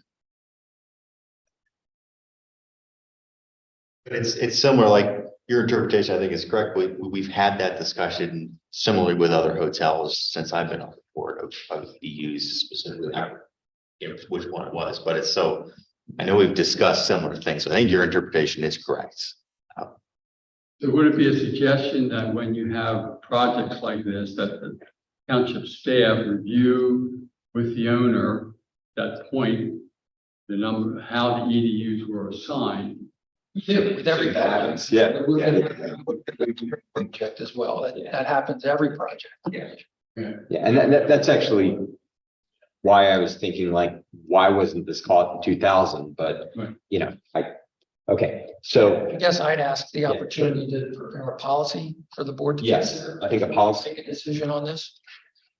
I think policy is fine, and I think some sort of calculation on the township side compared to the calculation by Mr. Smucker, and you said something in my ear about a calculation too. What were you saying? No, it's one of, I mean, if I were to make a motion, it'd be that staff would verify the difference in fee difference for EDU difference. Going back to when the EDUs were assigned, waive late fees, credit the difference to to Mr. Smucker, and then draft a policy for board review for all similar actions going forward. My only add to that would be just township's calculation, compare and contrast the two calculations. I don't think you have something similar to that. No, it's just, township staff is going to look at it. That's an administrative review. They're Yeah. going to make a decision on what the number is. Yeah, Trust them to make that decision. They don't need to bring that back to us. yeah, I agree. Yeah, And then, so clean up this piece and then draft a policy for us to go do going forward. So I could make that as a motion. yeah. Let's discuss that. And You're saying the reimbursement would happen, the credit would happen after the reconciliation. Yeah, so in other words, staff would verify the amount difference for the 4 EDUs going back to when they were first Yeah. assigned. Waive late fees, credit the difference. Think of this one, then draft a policy going forward Versus drafting a policy first. versus drafting a policy and then applying this to the policy. Oh, you could arrest any penalties up until that point, or That would be part of a even policy. suspend a bill until we got that.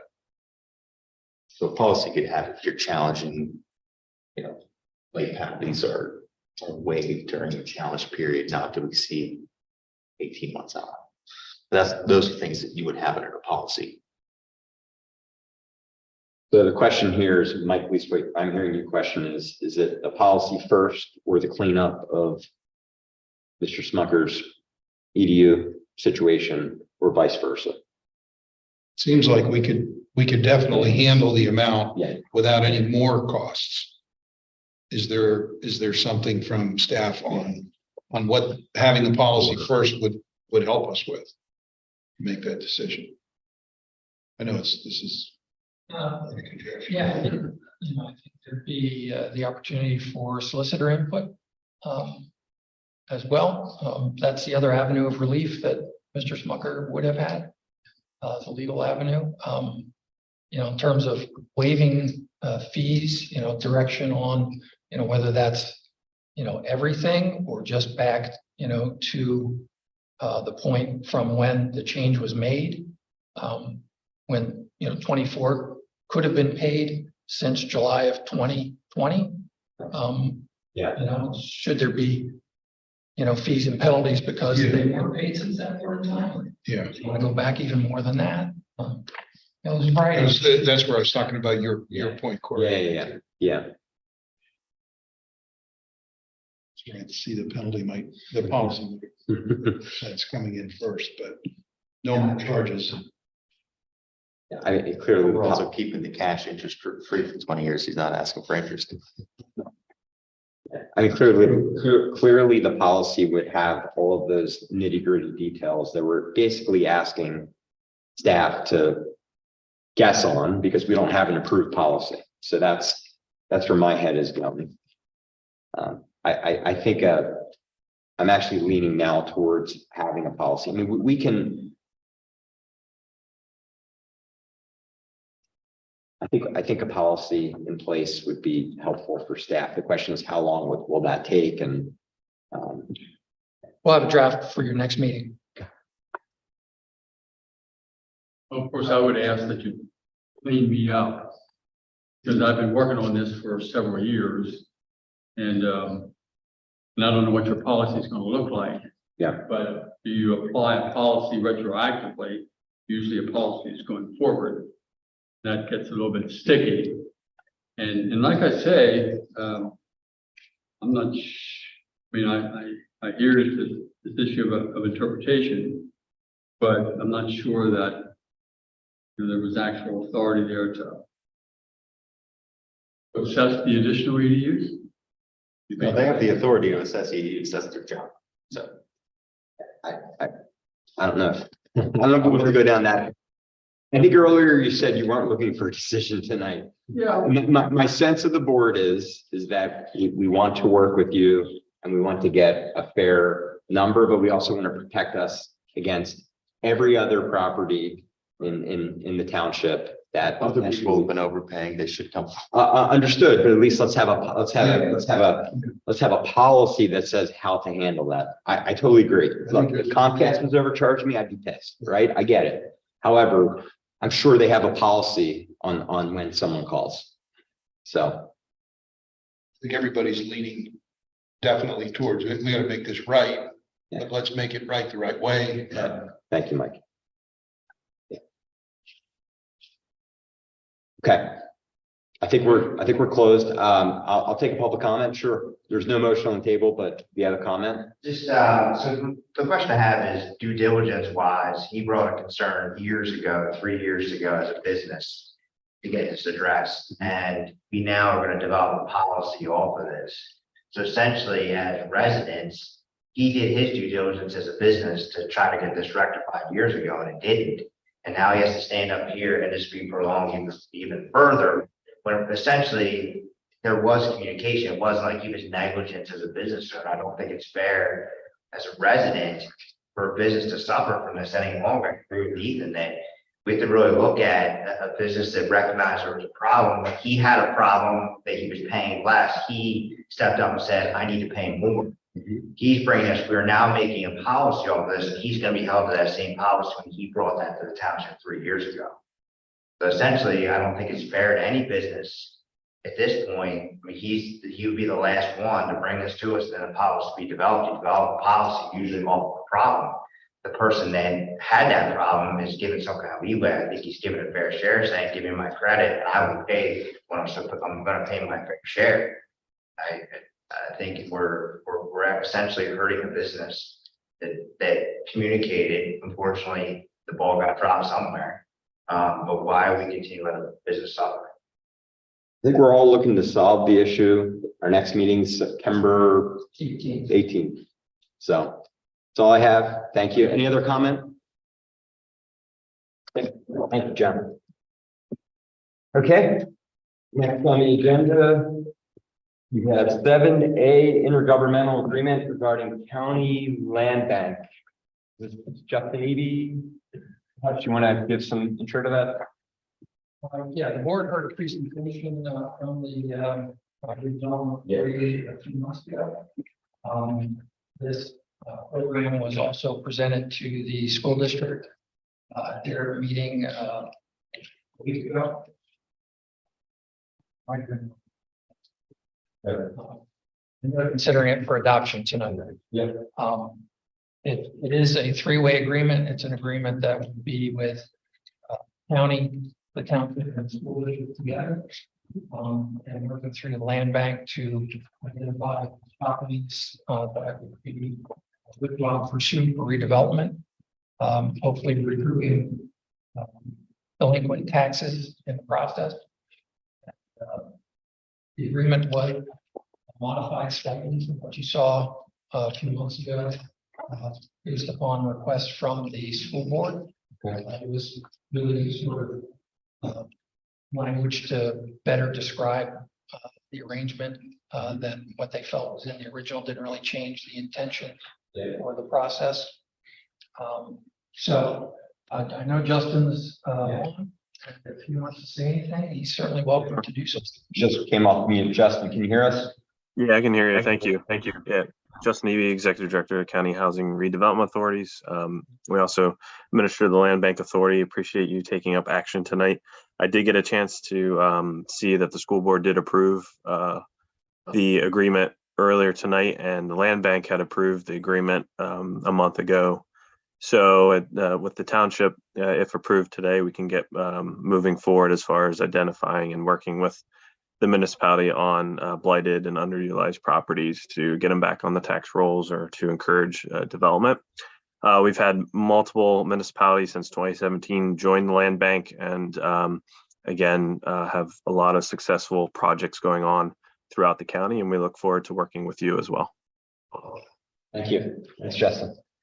Any questions for Justin, staff? Okay. Yeah, and then I'll ask for public comment. Sure. Motion to approve the intergovernmental agreement regarding the county land bank proposal. You're stating that it will be a three-way agreement with the county, school district, and East Lampeder Township. Sorry. And motion made by Mike, second by Ethan. Any other comment from the board? Any comment from the public?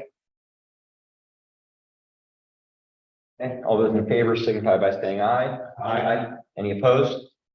Okay, motion passes. Thank you. Thanks. Okay, got 7B, Lancaster Balloon Festival request for traffic control. Anyone here? Good evening, my name is Jacob Frame. I'm sorry, I have three. My printer decided to stop working. Okay, sorry. Thank you. Thank you, Mr. President. So the Lancaster Balloon Festival is down the road in Bergen here. It's through the 17th. Looking for permission to have Flagger Force on 340 in two different spots to alleviate or to help with traffic flow into and out of the event during that time. So those times, the 9 p.m., they would stay there until the traffic was done. So that's when the event officially ends, but they would be there later.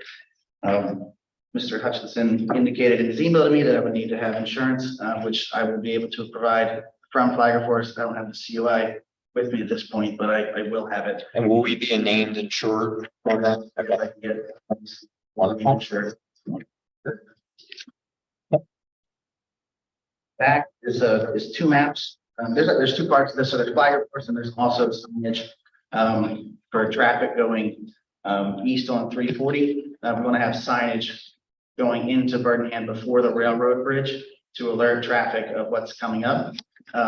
Similar to what the fire company does the weekend before with the marathon. So we'll have signs there. I have permission from landowner. Mr. Fisher was actually here tonight. I don't know what issue it was for, but he left. He's given us permission to have a sign in his yard off of the roadway to work under that. And then so on the back, there's the map for traffic that would be going eastbound on Route 340. Once they went under the bridge, we want to turn them left onto Beachdale So we would have flagger force stopping traffic, westbound traffic. So that they would be able to go make a left, and then they would circle around to Church and then Rock to enter the event that way. That keeps all of the west or the eastbound traffic from getting to the, which things from backing up. And then later on, as cars are exiting, we have an exit that we would like to use at the Birmingham Village Inn and Suites. There's a driveway there that we'd like to send them out and have flagger force stationed there. That's number 2 to help them make the turn onto 340. And stopping traffic actually helps to make it go faster. Is this an annual event? It is. When's the event next year? The same weekend. It will be I can look up the dates. I'm assuming it's 2 weeks after Labor Day. 2 weeks after Labor Day. 2 weekends after. It's after the half marathon. You just request from township just a little more advance notice be helpful. Absolutely. I'm sorry. I wasn't here. We'll need some more in place next year. Yeah. Absolutely. Be here January sometime to get things. It's great. Yeah. Okay. Any questions from board or staff?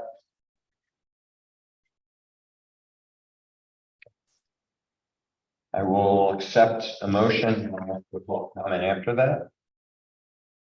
Make a motion to approve the permission for Langston Balloon Festival for traffic control, condition on them providing us with insurance in the township. Okay, motion made by Ethan, seconded by Mike. Any public comment?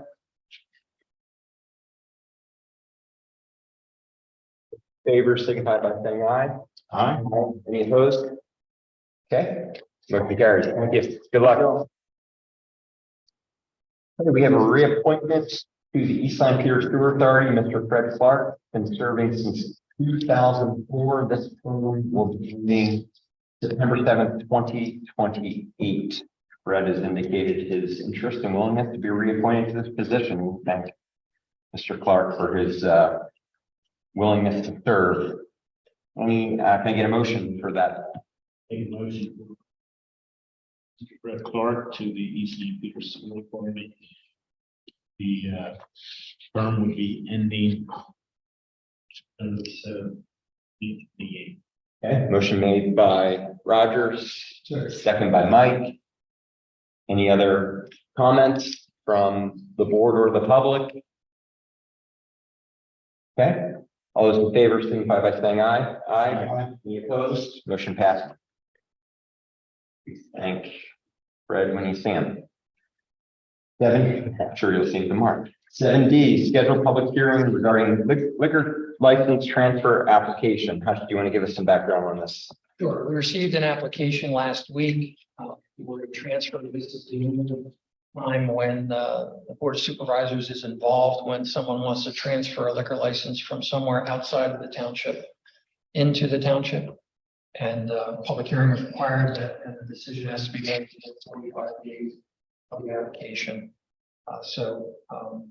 Need the board to identify a date and time when that hearing would happen. And we can advertise it and we would have the township solicitor here to assist the board. And there's a stenographer that has to take a record of the hearing. So set all that up if you want to hold it. Yeah. If you tell someone. So right now, September 18th is our next meeting. Suggestion to do it at 6:30 on September 18th. That's the first day of our normal board meeting. That would start at 7:30. We have had liquor transfer meetings that have gone longer than an hour. But we can hold it, and the time frame. The 45 days would be for the first hearing. We'd have to, do we have to have, say, a second hearing if we had to continue to, get more testimony or? Yeah, I'm not your solicitor. Yeah, understood. I believe that the applicant would have to agree. Yeah, yeah, and we would do that under oath and during the hearing. Okay. But that, I would get it done fairly quickly, but you never know. So September 18th, 6:30, I'm available. I'm not sure, John, if the chair is available, but I'd be willing to chair the hearing if he is not. We have a quorum. Mike, are you good on the 18th? Roger's good. Okay, let's move forward with that date. I would assume we need a motion to schedule the hearing. Motion to schedule a public hearing regarding the liquor license transfer application for 2501 Lincoln Highway East. For that hearing to be September 18th, 2023 at 6:30. Yeah, motion is made by Mike, seconded by Roger. Any comment from the board or the public on that? Okay, all those in favor signify by saying aye. Aye. Any opposed? Motion passes. Jimmy, you'll like that? I know. Okay, great. Okay, 8A, we have introduction of human resources communications professional Lillian Renaro. Here, just want to take the opportunity to introduce her to the board. Thank her for all the help that she's been to us since she joined us. She initially joined us on a temporary basis, but she joined us as one of the township staff and has been a big help. Lillian participated in the Barnstormers game, which I saw that. Learned as a first attempt what that was like, and try to continue and do better next year. So if you run into something that Lillian has helped produce, you'll know it. So she's, in addition to the HR responsibilities, handling communications as well. So we've been throwing a bunch of stuff at her with the website, Facebook, New office. all that stuff. So we're doing better than we had been before. So thank you. Yeah. Thank you. Municipal government is not easy, but it's fulfilling, right? Thanks for your patience tonight as well. Yeah, thank you. Thanks for being here late. Very nice to meet everyone. Nice to meet you as well. Have a great night. Be working on Facebook, that Yes, adding the images is getting much. yes. Thank you, Lillian. Okay, 8B, you want to just, I know you said a little about the Barnstormers. Yeah. Sure.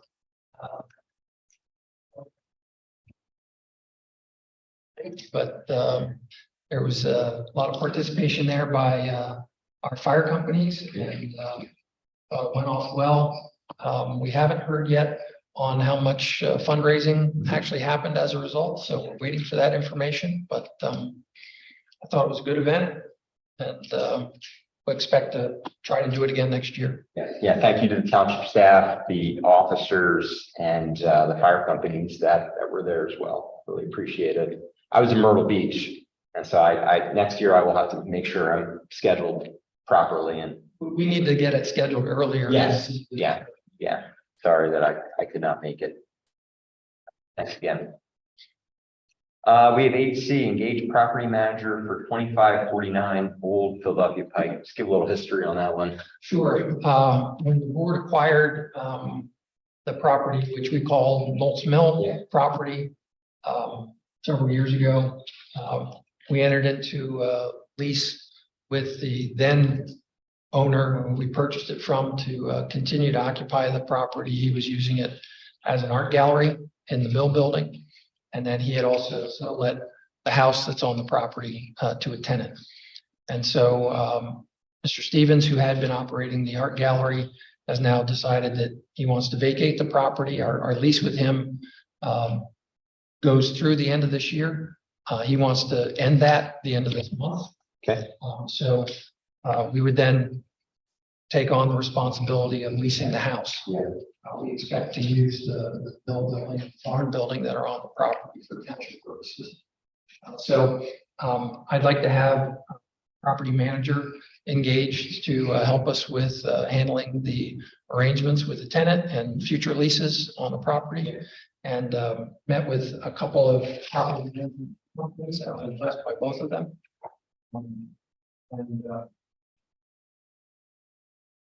I guess I feel like it'd be best to engage our town leasing to handle that process for us. And We'll give you some information about that company. We'll be involved in it. 7% charge based upon the monthly rent. Yep. And I believe the services that would be helpful to both the township operationally as well as the tenants that would be there. Okay. Any questions to Hutch on the leaving the property manager? I'm assuming you would look for a motion on that, or is that an administrative? No, motion would be helpful. Motion, okay. Questions for Hutch or a motion, and then we can open it up to comment. Okay. Yeah, motion, engage our town leasing for the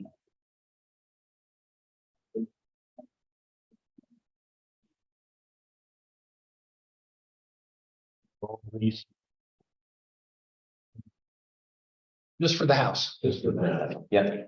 Okay. So motion made, our town for 2549 Old Philadelphia Pike for the house, seconded by Mike. Motion made by Roger, second by Mike. Any public comment? Okay. All those in favor signify by saying aye. Aye. Any opposed? Motion carries. Thank you. Okay, housing plan progress update. Our planning is the township's consultant for the housing plan. We should see for the steering committee and township staff a draft of the initial outcomes or existing conditions by the end of this month. And we are looking to schedule the first public meeting October 4th here in this building.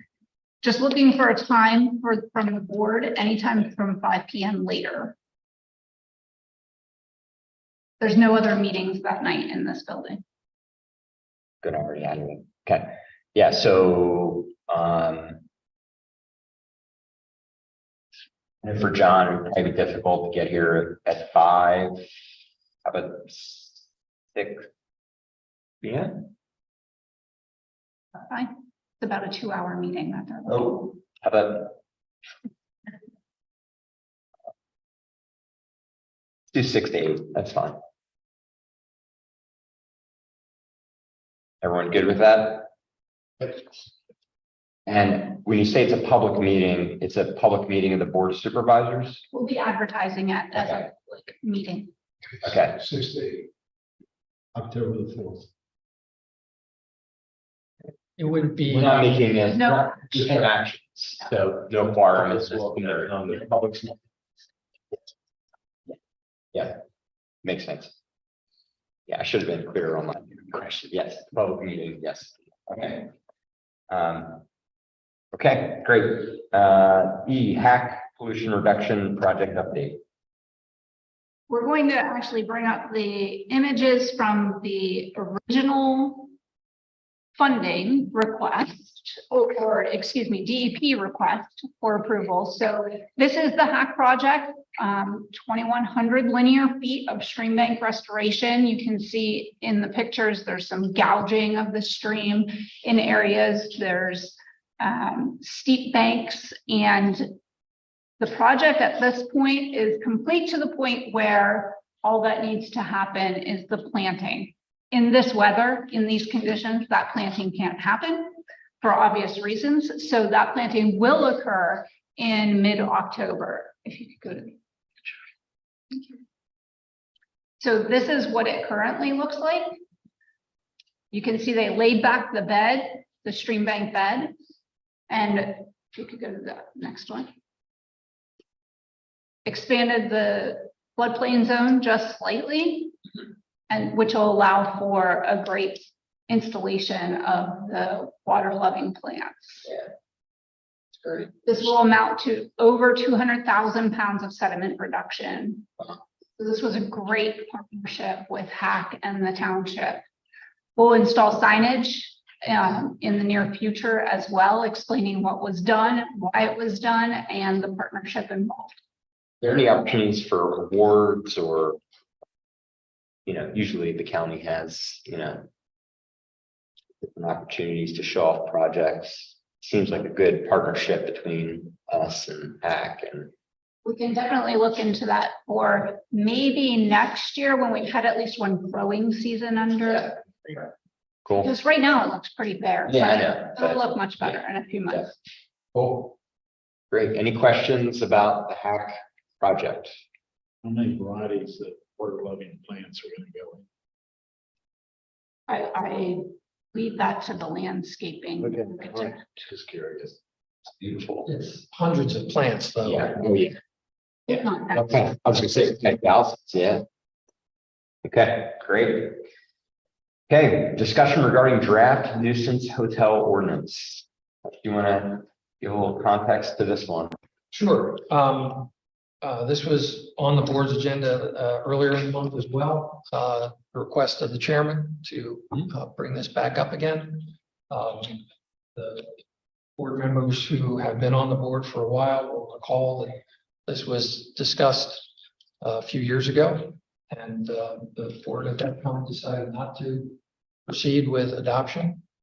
But the chairman wanted it brought back up again, reviewed. It's essentially the same as it was back then.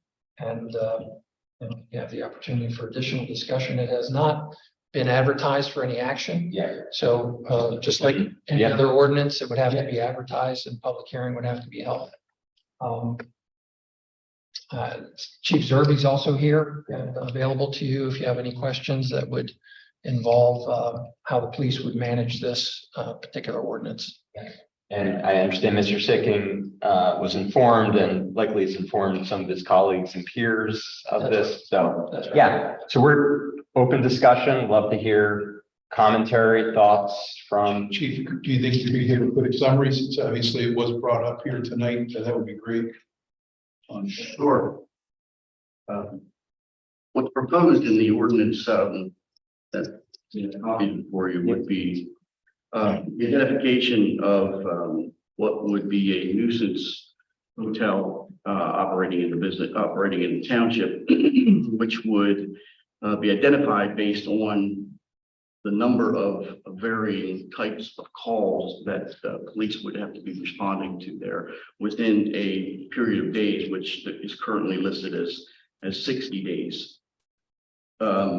So each hotel business would have the opportunity to have several calls within the 60-day allotment, which wouldn't count towards any kind of tabulation. But then after that number was reached, then it would count towards tabulation of potentially identifying a nuisance hotel business.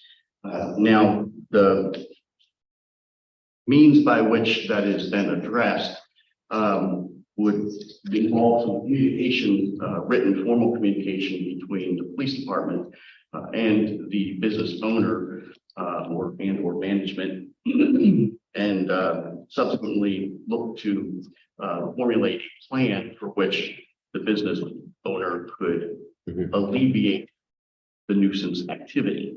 That would be what we hope for, hopefully hope for 100% of the time. If that weren't able to be done or done sufficiently, then there would be a penalty assigned to it, which would be the filing of an ordinance violation, which then could be subject to fines and costs set by our MDJ. I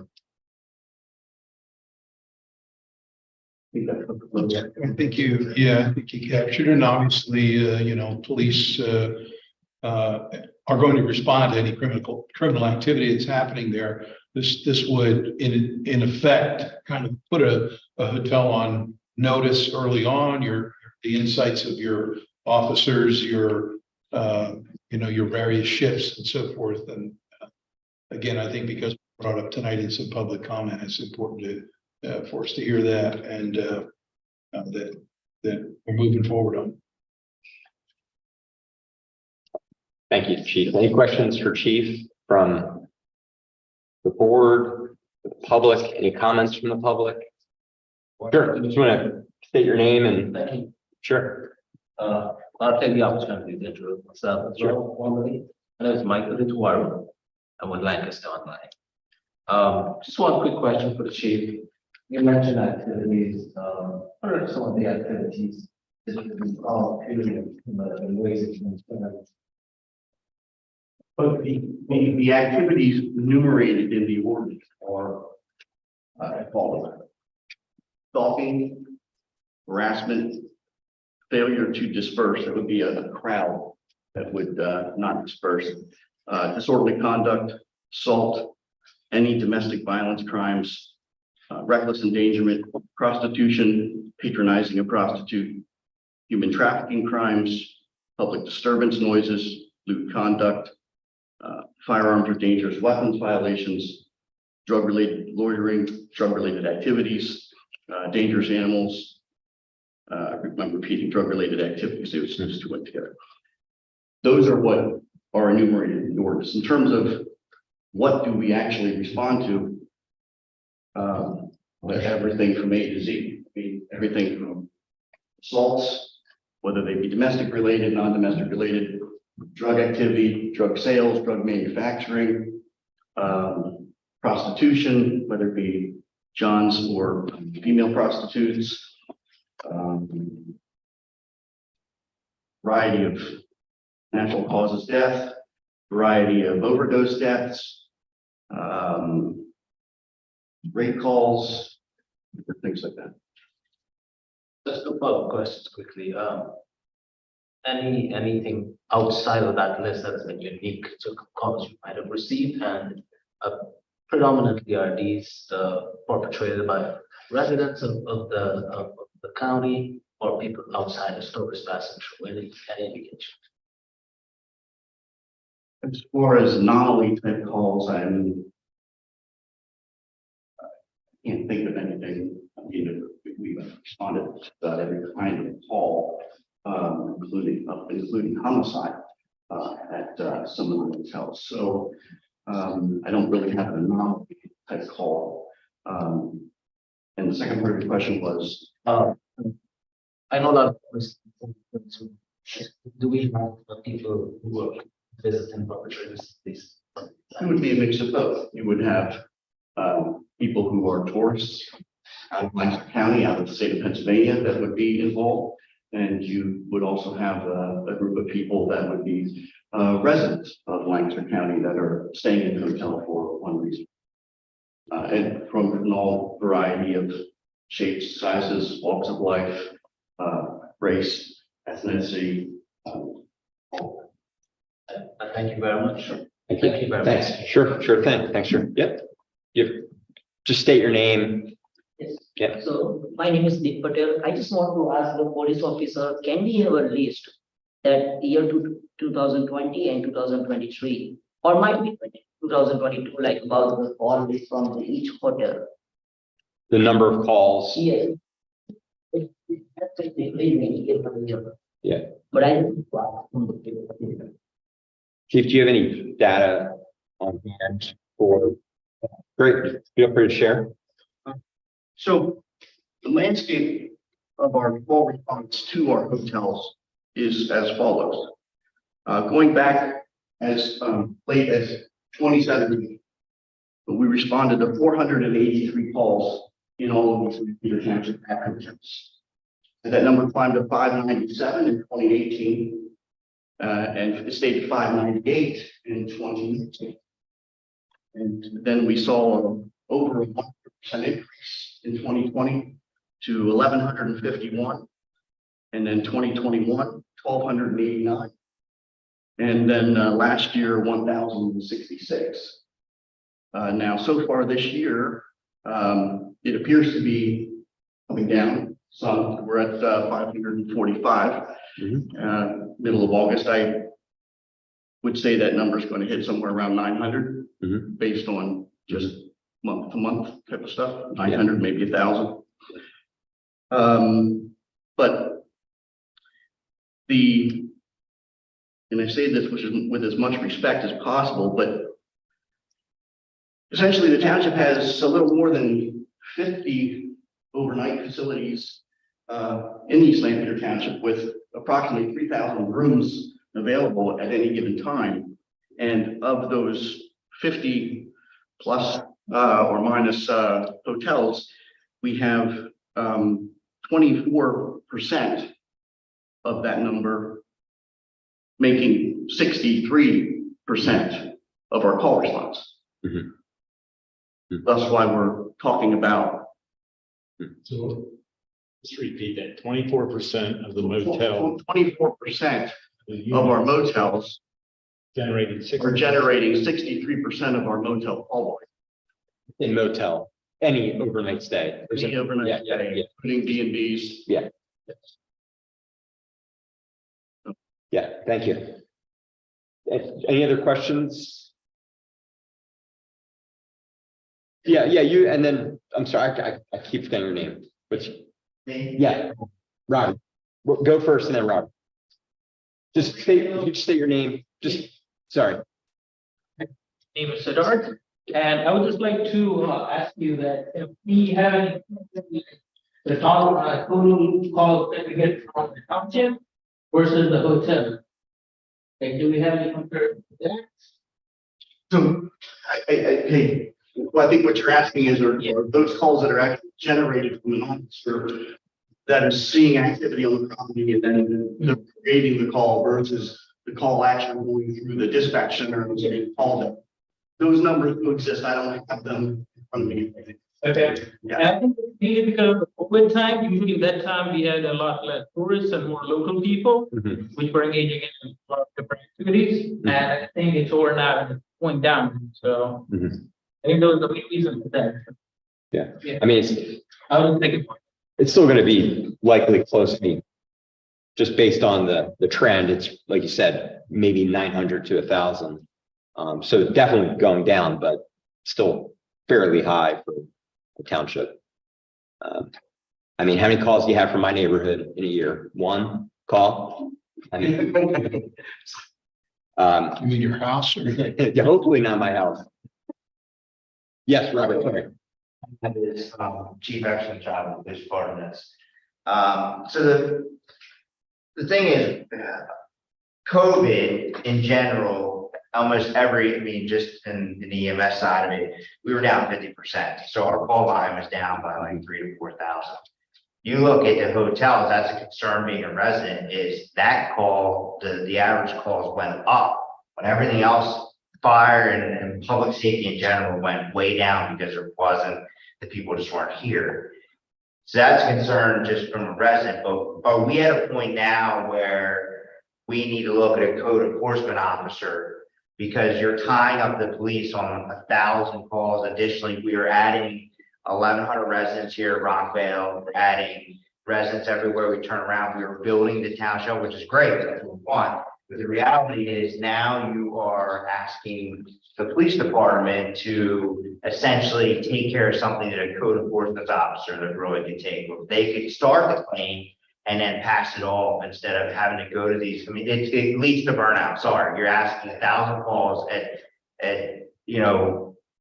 motels that out of 60, 24% of them and 60 of them are what we call regulars. You're asking them to continually go to that same motel for a nuisance. It's a nuisance at the end of the day. It's something that code enforcement officer really should be taking care of, not a police officer. So is that something in the township can evaluate moving forward? That essentially will take the volume of that requirement off. They go there initially, they start it and then could pass off to someone where there's truly, it's code, it falls down to code, it falls down an ordinance, it's in place. The officer has to deal with essentially, won't take care of the general public for a true emergency right there, which is an ordinance. Yeah. That's something we can consider is, I mean, we are, we're really looking at increasing our population. It's currently at almost 17,000 last time I looked at the census. I can guarantee it's going to be more with all the building we got going here shortly. The 16 or so activities that the chief listed are nearly all pretty dangerous situations, right? Domestic violence crimes, assaults, disorderly conduct, dangerous weapon violations. I think what you're describing is something that would probably fall under the IPMC, right? If there were a code violation of some sort.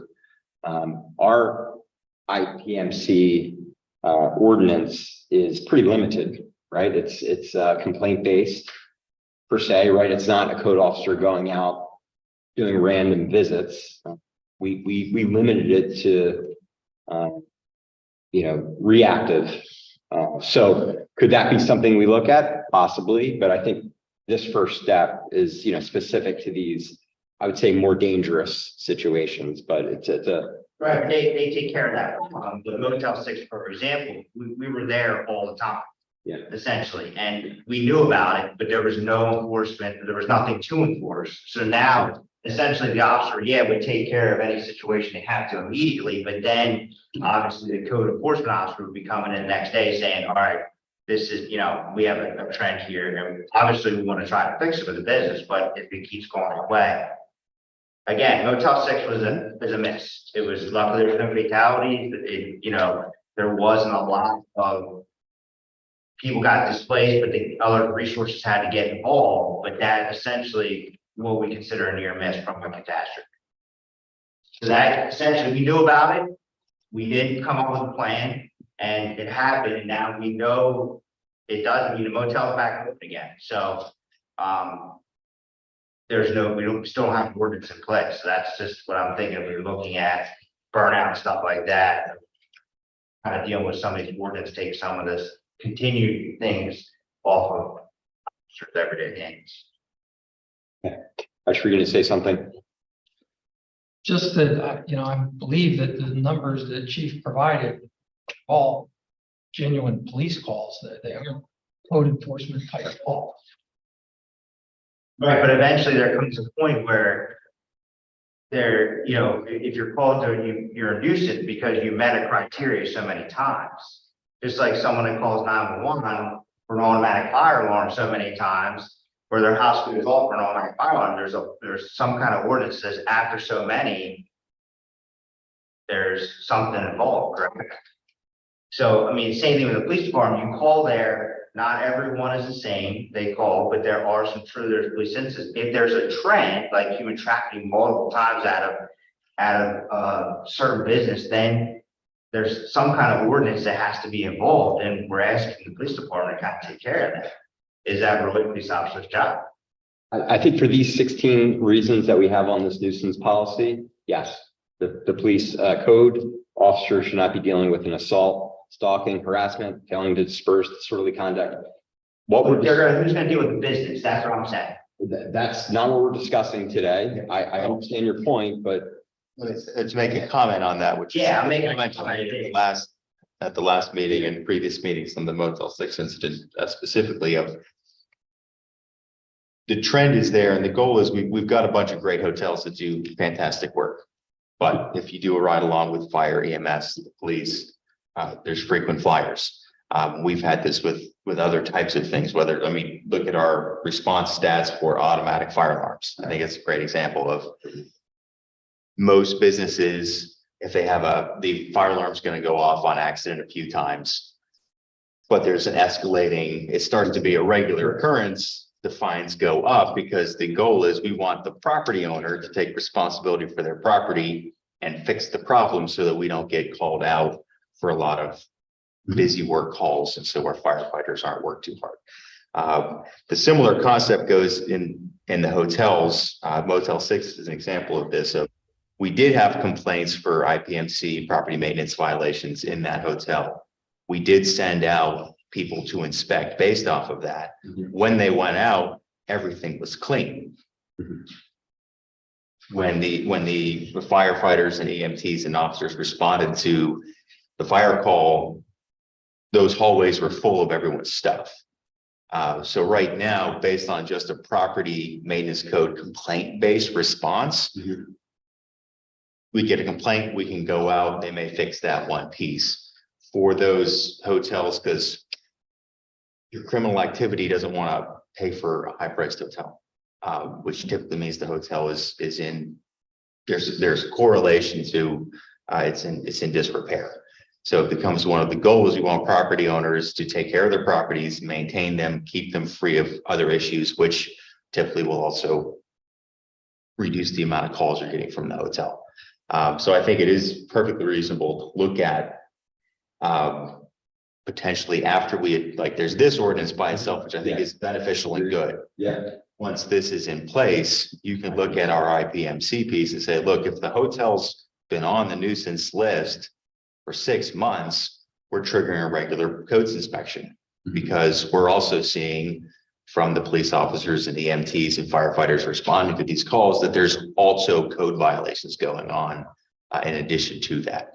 And those then can be non-scheduled. So the property owner doesn't know when the codes officer is coming. And that would be one, yes, we could outsource or have staff do. Sure. So re-looking at the IPMC. So I think How the next which step. was my recommendation was if we adopt something like this is the first tool in the toolbox. Sure. Then we can link it with the existing tool we have and say, all right, if you're on this list for a long period of time, which means you've been notified, you've been met with the police chief, you're asked, come up with a plan to fix the problem. If you can fix the problem, great, we're all done, you're off the list. But if you're not fixing the problem and we're still getting calls, then we need to escalate and try to incentivize you to fix the problems. Because ultimately it's the property owner's responsibility to maintain a safe environment for their guests. And it's not, our job is to make sure that that's happening. And right now we don't have, I would say we don't have all the tools in place to really do that well. Thank you. I'll say. Mr. Gentleman online, Dave? Yeah, I'd like to interject here. Sure. Can you guys hear me? Just want to first make sure. We can hear you loud and clear. Just state your name and it says Dave Gandhi, but Sure, I'm happy to. So many of you know me, I'm Dave Gandhi. I have in the past, I would say 15 years, transacted in and out of many hotels on Route 30 in East Lampeter Township. Many of you heard my name. Unfortunately, I'm no longer local, but I know many of you on the board as well. So I took some time and I wanted to make sure I address to the board and to the public how I feel about this ordinance. I mean, I know that we're revisiting this ordinance that we had not too long ago. And I wanted to provide a detailed rebuttal against the proposed ordinance in protecting the interest of hotels and hotel owners. And I hope this message is found in good health to everybody.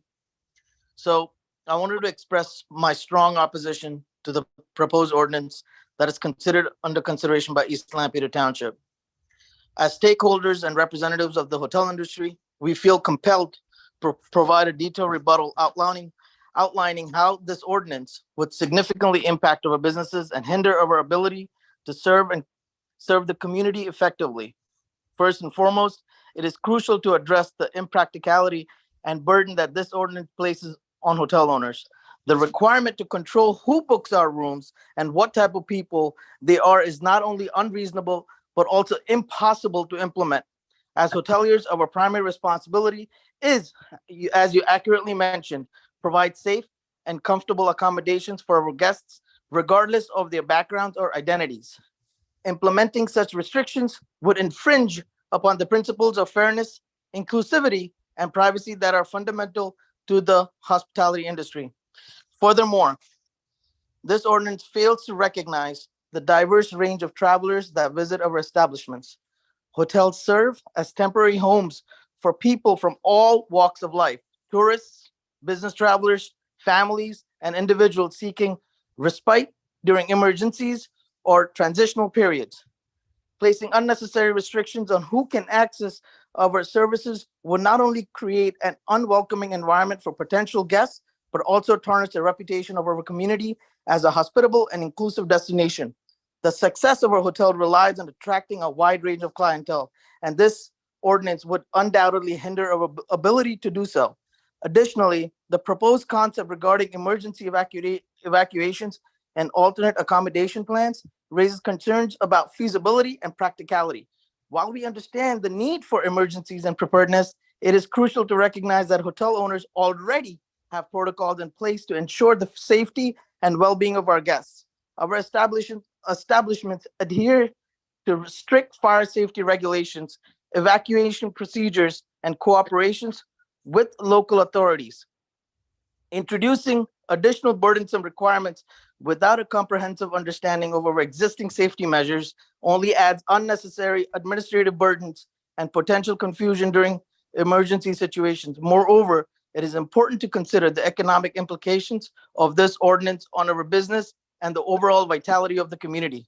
Hotels play a vital role in generating revenue, providing employment opportunities, and supporting local businesses such as restaurants, shops, and attractions in our East Lampeder Township, hampering our ability to operate efficiently and cater to a diverse range of guests will widespread negative effects on local economy, potentially leading to job losses and decreased tourism revenue. In conclusion, we strongly urge the East Lampeder Township to reconsider proposed ordinance and engage in a meaningful dialogue with hotel owners and industry representatives. It is essential to take into account the practical concerns, economic impact, and potential unintended consequences of this ordinance. Together, we can work towards finding solutions that prioritize public safety while also supporting the growth and sustainability of our businesses. We're committed to being responsible members of the community and maintaining high standards of service and care to our guests. We invite you to collaborate with us in exploring alternative approaches that address any valid concerns while preserving the integrity and vibrancy of the local hospitality industry. Thank you for considering. Yeah.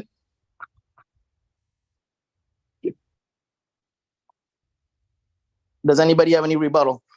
Want to discuss anything? Any concerns? I'm open. Yes, Dave, I do, from Robert Patterson from the public. I would agree 100%, but are you aware of the incident that happened last year with the Motel 6 in our township? Who's speaking? Can you come to the podium because I can't see you or hear you? Yeah. He's actually going to see the back of you, right? No, I see the front of him. I see him in the front. That's okay. Just, you made a strong comment that all motels are prepared and willing to cooperate with the township, correct? Correct. I just want to make sure you're aware of the major incident we had in East Lampeder last year dealing with Motel 6. Are you aware of that? No, you can go ahead and reiterate it. Okay, so we had an incident where a resident pulled the fire alarm and we had to evacuate. How many people, Chief? I wasn't present, but I'm going to estimate 100. Yeah, so we had 100 people that we had to figure out on housing for because they were low income. The resources that were involved with this situation ended up being not only local, we had to involve the county, and state ended up getting involved with that. And the reason is because the hotel did not have the appropriate deployment model for if an incident like this happened. So we not only had to displace people outside of the area, it also, one individual ended up at the hospital, and LGH had to basically absorb a bill for almost 3 months. So essentially, I would take everything into accountability if we didn't have a near what we call catastrophe happen in our township that affected 100-some residents, which involved multiple different resources, involved multiple different meetings, and here we are a year later, still no resolution. So when I caution you, as far as a resident, and what it costs, not only the safety of the residents, taking public safety away from them for an incident they should have been able to maintain by an individual motel, didn't have the criteria. So that is actually, being a resident, you took resources away from a situation that should have been set up by the township. So that multiple dimensions involved the fire department, involved EMS, involved the police department securing the building for multiple hours. On that, how long they ended up having to secure the building. And then here we are a year later with no resolution. So I would stand with you in reference to, yes, residents should be concerned, it should have been taken care of, but the reality is it didn't. We had a major incident. And when you look at the true nemesis, the incident, and that we should follow in public safety, it said you have an incident like this, which Lancaster EMA did provide on the supervisors a layout and what they need to do moving forward. To say that we don't need this in place wouldn't be valid. So that's what I'm just saying, as a resident, it is very concerning to us, the incident that we did have could have been more prepared and more liability on the hotel if this incident would have moving forward. Other I'm comments? sorry, I didn't catch your name, sir. Robert Patterson. Just to clarify So- too, we have two different ordinances. Yeah, I was gonna. So I think most of the comments were directed to the ordinance we haven't brought up Right. yet, which is the emergency preparedness ordinance. What we're currently discussing is the hotel nuisance ordinance, which is a separate and distinct ordinance from that. Dave, we heard Thank you. we heard your comments on both, so that's fine. Comments on, let's stick to the nuisance hotel ordinance comments. One thing I would say is it is embedded in the ordinance that we're gonna work together, the police department's gonna work together to address whatever that nuisance is. You know, all kinds of businesses, especially now if you're watching the news, are having problems with criminal activity, unfortunately, in our society. And to come up with solutions, you have to work with law enforcement on that. No one wants this behavior except the people who are doing it. So I would say that this gives the hotel community, and I have very good friends in that hotel community, neighbors, and can work together on it. But there has to be a stopgap for those that may not be responsible. I think the overwhelming majority are, but others, and it could be for a number of reasons. It could be having problems with staff. It could be, you know, a lot of problems just supervising their properties. And we're not talking about vetting individuals to a degree that, you know, that's beyond anything the law requires and protects. That's not here. But I'm looking at, you know, the item C in that. It really talks about, you know, working with the police, coming up with a way to mitigate that circumstance is a big part of it. Dave? No? Okay, other comments? Thank you, Mike. Yep, please just state your name. You might want to come up here. Maybe stand up and just like speak loudly. My name is Tim Burkhardt. Bobby's one of my neighbors. We have a motel right up against us, property line. Basically, whatever happens at the motel can come onto the large backyard and into the residents in the neighborhood. Happens all the time. I get phone calls from neighbors. Hey, are you guys camping here this weekend? No, well, there's a tent on your property. You know, I have we inherited my grandfather's house probably about 12 years ago. And I'm going to just give you just a real quick rundown of the kind of stuff that happens. Hotel residents walking on our property and walking their dogs. When confronted about it, they said they were just enjoying the farm. Okay. Trash all the way across the property, the drainage ditch. Hotel resident chose to put up a tent on our property. Hotel years ago, the legally paved grass area up to our property line without permit, to my knowledge, was never required to remove. Drug addicts and meth labs in the motel, also prostitution. Police cruising through all the time and stopping at motels. Numerous police cars there all the time. Drug addicts being chased across our property and apprehended. The sheer nuisance, not to mention the safety issues connected to the above mentioned, would be reduced by one action. Require the nuisance hotel to put up a fence. Require them to do that. Simple solution.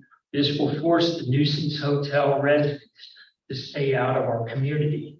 They won't get onto our property. I talked to the township before about this, and they said I have to log or off the things that happen.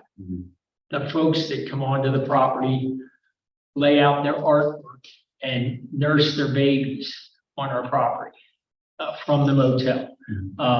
People throwing boomerangs.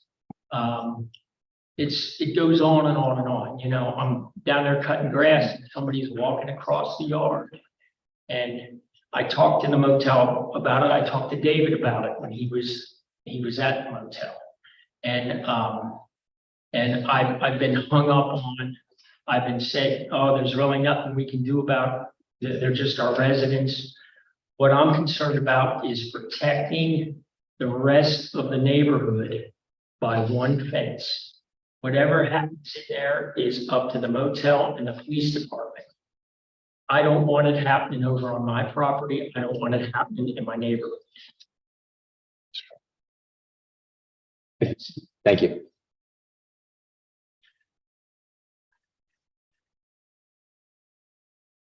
Other comments? Just a quick question for Dave. Sure. Dave, I just wanted to ask if you are speaking on behalf of yourself or a group.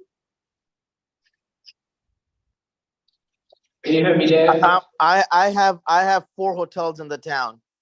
So I know for sure I'm speaking for at least 4 hotels that I own in that town. And I'm happy to get something authorized and signed by the rest of the group if I have to. Do you have signed speaking on behalf of your business? Yeah, I'm speaking on behalf of my 4 hotels. For clarity. Yeah. And who is that? Who was that? My name is Michael Tuaru. I work for online. Who do you work with? Online newspaper. I'm still having trouble hearing you. Lancaster newspapers, Lancaster Online. Got it. Okay. Got it. Okay. Other comments?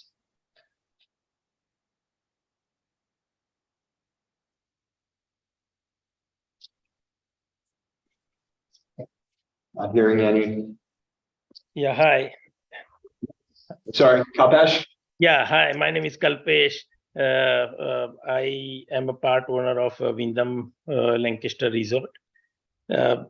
I definitely agree that township, police department, and hotel community should get together, have a big discussion, and come up with some better solution than the same resolution which was proposed few years back, repeated without any changes, even after 1 hour or maybe 1.5 hour Zoom video meeting, which I don't know whether the Board of Supervisor is aware of it.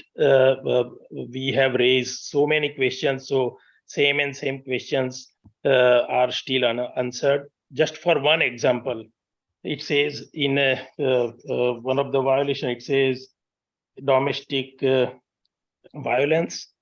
Now, most of the domestic violence, if suppose there is a couple came from New York and staying in XYZ room, and they had inside the room, they had a verbal argument, and one of the persons slapped another person, and another person called 911 and police came. In that Zoom video meeting, I raised that question that hotel will be responsible for that counting the number, because hotel has no way to catch that, because we do not put camera in the guest room. Also, guest room, when the guest is rented, it is just like a apartment complex with 100 tenants. That apartment complex has no control over that inside tenant, what is happening. Yes, definitely we should still meet and we should discuss so many things where we can improve ourselves also, and to limit this thing. But it is, first of all, it is beyond the hotelier's control to stop that. Even we don't know that guest, because nowadays 80% reservation comes from third-party reservations, which are booking.com or Expedia. So we cannot make a blacklist that this guest was in other hotel, did this, and we will catch it, because Expedia reservation comes, and unless we have any physical issue here at our property with the same guest. We cannot just pinpoint that, assume that because this person is a black person, that let's assume that he came from Brooklyn, and black person assume that this person is bad. Just like one of the resident is giving Motel 6 example and treating everybody just like the same property. That is very, very unfair. And it is, I think, it is illegal also. So we have to look into it. I don't want to, I really love this township, and I feel hurted little bit because after 1.5 hours of the Zoom video call, there was no change, and same ordinance presented here without any explanation. I gave another example that our hotel, my hotel is 10-fold larger than any ordinary hotel there. So we are paying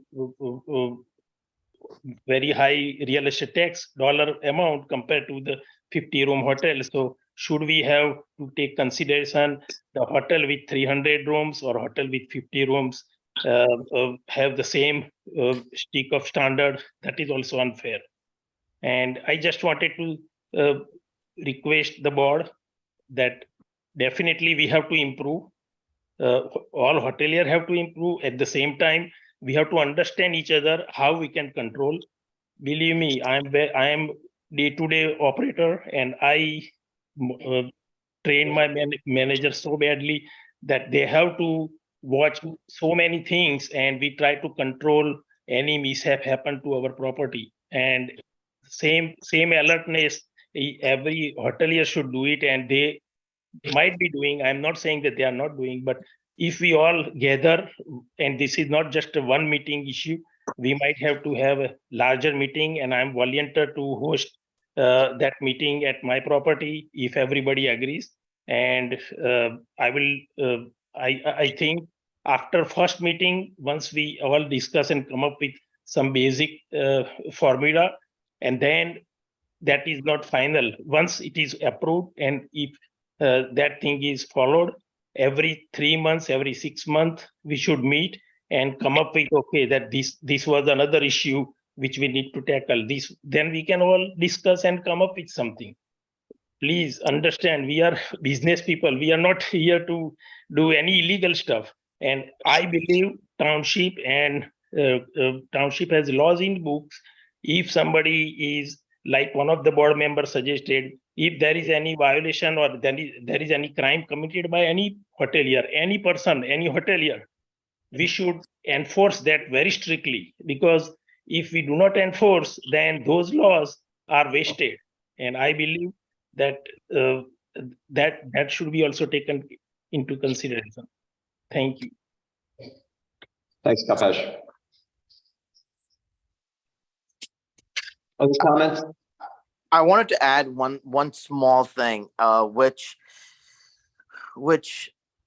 I'm not sure if we understand the nature of how this industry continues to evolve, which is very crucial. And I think it's important to note that that one important aspect that we must take into account is the evolution of the hotel industry and the introduction of keyless entry systems. I don't know how many of you are aware, but Marriott's and Hilton's, and once it starts there, it doesn't stop. They're introducing keyless entry system by utilizing NFC and Bluetooth interface connectivity. So what that means is, Mr. Blowers, you could be sitting in your parking lot. You got to the hotel at 9 p.m. and you just checked in onto your phone. You go to your room. You go directly to your room. It guides you to your room. You go to your room. You tap your phone, and you're inside the room. And in light of these technological advancements, guests can now reserve their rooms through online travel agencies. And upon arrival, they can use their mobile phones as keys to access their rooms. While we prioritize guest safety and comfort, it is important to recognize that the traditional methods of determining who the guests are and where they come from are no longer viable moving forward. So it is important that what we're trying to bring in, it encapsulates that as well, because I don't think that we understand that, hey, we need to talk to each guest. There's actually going to be times that we won't even get the opportunity to do that. That's all I wanted to add. Mr. Blowers is out, it's Corey. So, but I appreciate the comment. Robert, yeah. I'm gonna give 3 more comments and then we're gonna move on to the next agenda item.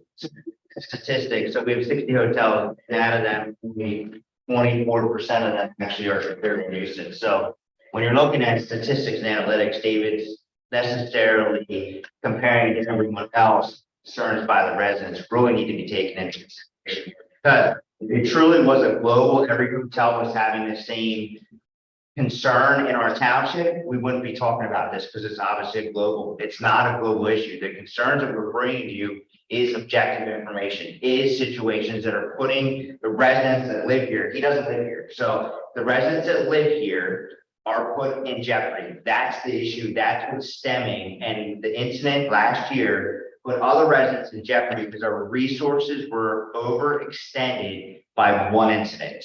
So essentially the people that pay to be here, pay the taxes for their public safety was taken away from them for something that should have been set up.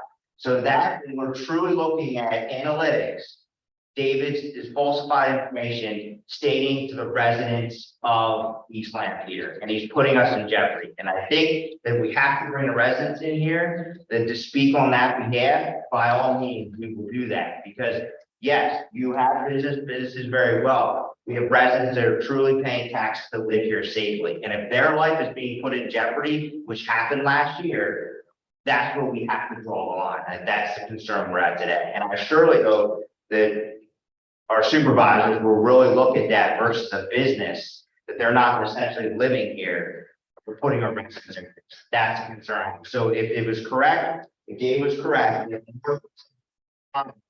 then we would have a number of 20%. 25% is not a high number when you're looking at a quarter out of 75% do it right. There's 25% that there's a concern in our township. Those 25% is why we're sitting here and concerned for residents that are paying taxpayers to protect our public safety. Okay, 2 more comments. Thank you. Sorry, go. So go. how can we control you gave call to the police from the room? It's just out of the control for us. We want to help the police officer. We don't want prostitution in our hotel. We don't want, and it's even federal law. Anybody can use our property, be caught. It's a operator running that stuff inside the hotel. But how, let's say, for example, call coming every year, and the 60 buttons. So how this is coming from the case room, and this is coming from the desk, actual desk. It's just a term for us. Otherwise, we have to be out in the basement of the hotel. We are also paying tax, and a huge amount. And that's why it's like in a township is very wealthy township in the Pennsylvania. Yeah, I'll do one quick, and I think the key piece here, which is where I think having feedback from our hoteliers to really work on what is the data and what is controllable. Because when we look at the data, and this was something early on when I was a supervisor, I think the issue you brought up is human trafficking, prostitution. We've done stings for years. We've prosecuted human trafficking that's happened in East Lamphere Township. We've done plenty of prostitution stings. And when you look at what are some of the best practices to addressing human trafficking, one of the recommendations from the Pennsylvania Task Force is you should post the state human trafficking hotline in a visible area in the lobby of a hotel. Now, there are some hotels in the township that do not want that number posted in their hotel because it's not a problem in their hotel. But if we look at it and say, all right, if I have 50 hotels and I've made repeated arrests for prostitution in 2 of the hotels, I think it's reasonable to say, maybe part of your safety plan is you're going to post the human trafficking number in your lobby. But if you've never had any calls for human trafficking or prostitution, you don't have to post a number. So I think what we're really looking for is how can we look at data to inform and pinpoint solutions that work for each individual hotel. Maybe in one case, it's put a fence up, but if we required, there has to be an 8-foot high fence around every hotel, that's ridiculous. But in certain cases, that might be the safety plan. to get you, and then you can work on other ways to educate the guests of the hotel to not leave that your neighbors have private property and you should respect it. So if you're not educating your guests, then all right, maybe you have to build a fence. Maybe you have to, then that might be part of. And that would be something that then you could negotiate, the police chief could work with the property owner and say, all right, for you, your safety plan might be hotel operator, put up a fence. For another one, it may be post the human trafficking line. So it's, and that way that hotel can, and we're basing that off of data and we can pinpoint as opposed to saying, hey, every hotel has to do this. So because there are trends with certain hotels, and just ride along with our police officers and EMTs and you'll see it. Some great ideas on collaboration tonight. I really appreciate it. I'm sorry, I forgot. I don't know if it's Kalpesh that said it or not. I think it's great, but I think the township has to have some means of being able to work on a deliberate way, especially for a small percentage that may not be putting that kind of effort in. Cameras, security, there's all kinds of things that, you know, it could just be creative solutions that are out there. And what we're likely going to propose is to get more of this feedback by having a hearing and letting people come and talk about it like we are tonight. This isn't a hearing, but it's getting like one. Yeah. I mean, which is fine, but Yeah, Mike, great point, great segue. So yeah, so we have a decision. We can continue to have further discussion at a future meeting outside of a hearing, or we can you know, have the ordinance advertised as is. The board can request changes to the current ordinance to advertise. Again, it could be the actual draft in front of us, and then schedule it and then have that hearing and then decide at that hearing. So that's the question on the table for us right now is, do we want to discuss it more? On the table to, like, are you looking for motion to Sure. advertise, or is it, are we still, I mean, We just, it wasn't an action item on our, was part of new business or action item. So it should be part of the. we want to direct staff. no, I think you actually have to take a motion to advertise. But that would have to be under the agenda as an action. Not a discussion item under the Oh, manager's it's under a report. discussion item. I'm sorry. Yeah, it's under the manager's report. We can't take action. Or shouldn't take action. See, What do you think, Patrick? I think if the board would like to take action, you can do that. I think the discussion that was intended was a discussion of whether or not to advertise the ordinance for a public hearing. So it clearly was not a public hearing discussion to decide if we were gonna schedule a public hearing and advertise for that public hearing. On this one, I'd like to get specific feedback from the hotel associations on what changes they would be comfortable making to this to support it. So I think there are some reasonable ones that we could look at, specifically the list of 16 activities, go through those. What are the ones that we want to call out as these are the ones: assault, prostitution, patronizing a prostitute, human trafficking, drug-related activities, dangerous animals, firearms, and dangerous weapons. Those I think are much more reasonable to say you should control for those, but failure to disperse, maybe not so much. And I think it's also reasonable to say we establish some tiers based off of the number of rooms. So if you have 400 rooms versus 10 rooms, is it the same number of calls to generate? So those are just two quick ones based off of the good feedback we've gotten. So we'd either make those changes and advertise, or we could, preferably I like to get more feedback in a formal setting, which we could advertise and you can always adopt a lesser version of the ordinance. Right. Than what was advertised. And You usually can't go beyond. equally, we need the public to, you know, that's some, I mean, we need to really hear from both. You know, the people that are living very close to the hotels, they certainly have more of, you know, to say, I would say about it, but I think getting it out there to advertise really gets it out there. The township knows, township citizens know what we're talking about, and more people to give us feedback. So I think some of those ideas are great to talk about the ordinance modification. Okay, Roger, any thoughts before a formal motion gets put out?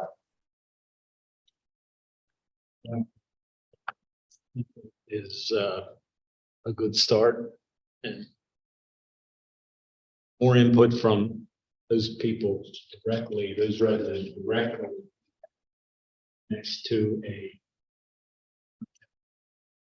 would like to hear more of that. And I'd also like to hear from the motel owners about some of these items that are on this list. I can just tell you that it's been communicated with David. If he's the one that I know we talked to in general. We had that came in and committed that murder, putting a fence up across the back to eliminate. I put a fence up. My neighbor next door that had drug activity going on, put a fence up. But there has been communication with Pacific owners about this, and we've had communication at the township level as far as what can we do to try to make this, and especially after that incident happened, I had a lot of people on board as far as my neighborhood was very concerned. That's a near miss. I mean, there was those 4 innocent kids outside, what could have happened? Okay. You know, so that there has been, it's not like my community hasn't been communicated through this whole process. Okay, so we've had discussion, we have a motion for this ordinance. Make a motion to direct staff to go forward with advertising the ordinance for public hearing. Okay, motion made by Mike.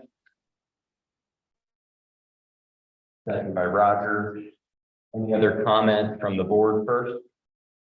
I know, I prefer to see a modification of this advertised or something closer to what. If just in the feedback from this one meeting, we can look at it and say, here's some quick changes we could make. I'd rather have a closer to what we're a starting point of something that we know we're probably going to adopt prior to, as opposed to saying it'll be different than this when we move it. So I prefer to maybe see if we can get some feedback from the hoteliers and clean up this ordinance a little bit and then again advertise. That'd be my preference. Okay. Any comments from the public? Yes, can I give my suggestion? Like I can have all the hoteliers write their points and submit to the board first. Then we can have after 10-15 days big community meeting at my resort. I can provide the space and open discussion where board already has knowledge of all the hoteliers pain. At the same time, there is a resolution. If we can come up with some kind of better solution and revise the resolution, because right now this ordinance itself is so vague. Like I cannot figure out if I will be penalized for the guest inside the guest room had issue, which is beyond my control. And if I am going to penalize or not from this ordinance, I cannot figure. So we have to clean up this ordinance to make it viable for both sides. And it should be fair. If something is beyond my control, how I'm going to prevent? If suppose you are in my place and if one of your guest room call the 911, and if I am going to be charged, that is unfair. If I knowingly know that this guest has repeated problems, even sometime at night, we call the police and police explain us that, now we talk to both husband and wife and they would be okay. So we don't throw them out. Otherwise, I would evacuate them. I would say them that I don't want that nuisance here. But they are family, sometimes family has a dispute. So what we do, even the police cool them down, we request them that we can give one of the person another room at our hotel without any charge.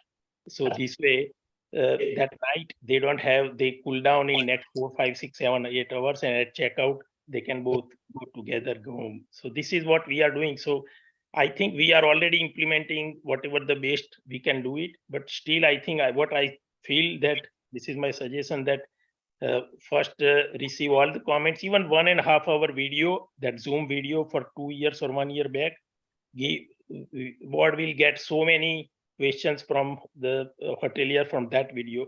Plus, if all the hoteliers send written question, that these are our points, and then we can have open discussion and we can come up with a great solution.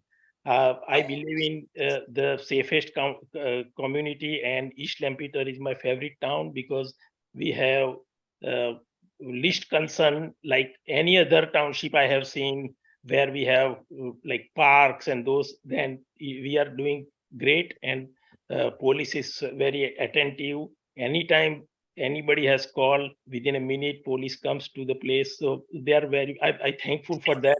But I feel that we all work together and come up with the best. And if 10% of the hotels are creating a nuisance, or 5%, open our books and find out the laws where you can charge, and we should go after them. Because if the law is on a book and somebody has invited prostitute and making having a prostitute business, and if we allowed them, then that law is wasted. So I personally feel that we should go after people who are doing nonsense, but not generalize that every single hotelier is like that. Thank you. I think a public hearing is the best way to get what I have received tonight, and that's a great bit of feedback from the hotel owners. The public doesn't get that perspective. They need to hear about the taxes you pay, the challenges you have too. And just because we have a hearing doesn't mean we have to act. Ralph, the journey of that after a public hearing could be scrap this, we're going to come up with a new one. I don't see that being completely scrapped, but I do see, hey, we've got some great ideas that both sides heard from each other, and we can go back to work on it. I just don't want to wait anymore, because we got, those numbers that Chief just talked about are alarming no matter what. If they've gone down a little bit this year, that's great. They sound like they're going to end in the 900s. They used to be in the 500s. That, just is very distressing. I mean, and again, the minority of hotel motels that need to really put their efforts into a safety plan, I think it's there. That's why I say the hearing cannot hurt. It can only help by getting the information out. Okay, we have a motion, we have a second, we have had public comment. Are there any other comments before we vote on scheduling the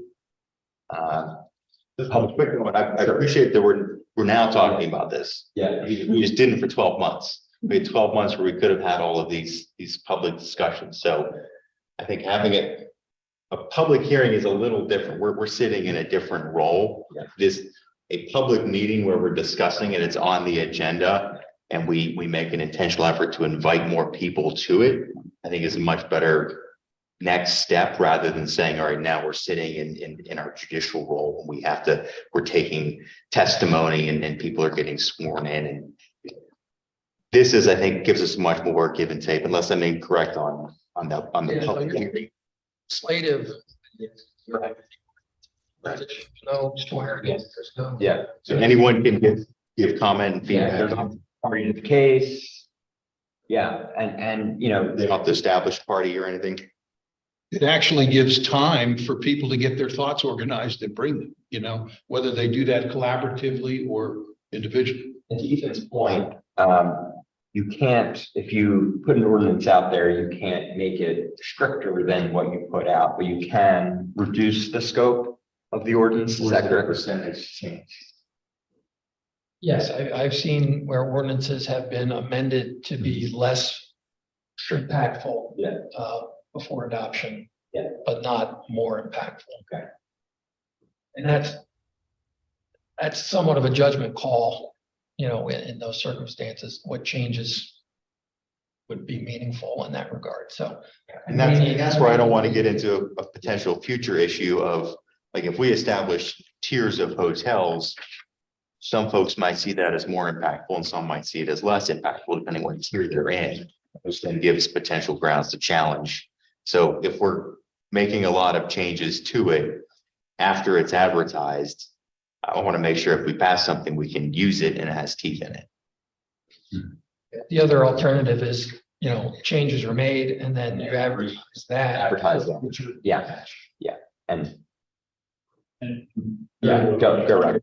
Yeah, exactly. Yeah. My sense is pushing something forward doesn't mean that we're going to vote all in favor of it. My sense is based on hearing, we will modify based on the next hearing, or we might just approve the ordinance as it is. At least we have that opportunity in a hearing to officially do something. Because at this point, we've just been discussing this for 5 to 7 years now. We're also calling the public to task. Yeah. Now, It's it's either their opportunity to stand up, show up. Yeah, as well as the hoteliers and all stakeholders, correct. Okay. Any other final comment? Okay, we have a motion, seconds, and we have public comment. All those in favor signify by saying aye. Aye. Any opposed? Okay, motion passes.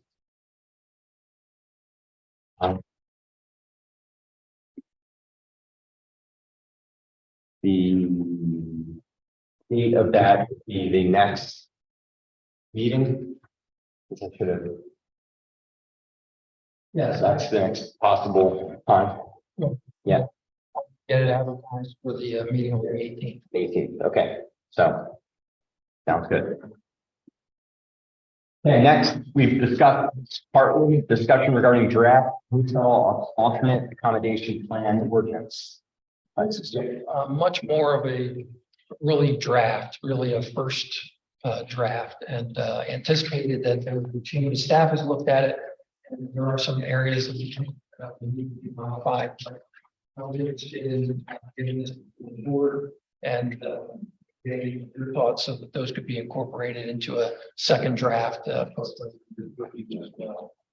idea here is to have the hotel operators, owners prepare plans for those emergency situations where property has to be evacuated.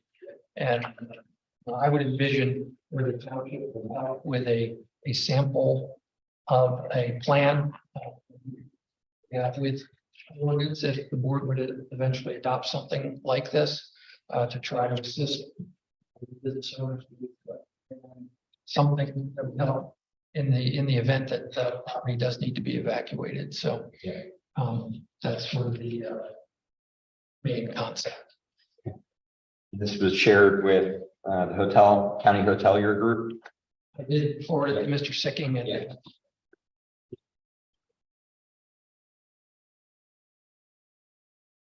Love to hear comments from Robert. You touched on likely the need for this, but others that have had a chance to review it from either the hotel group, neighbors, or the board.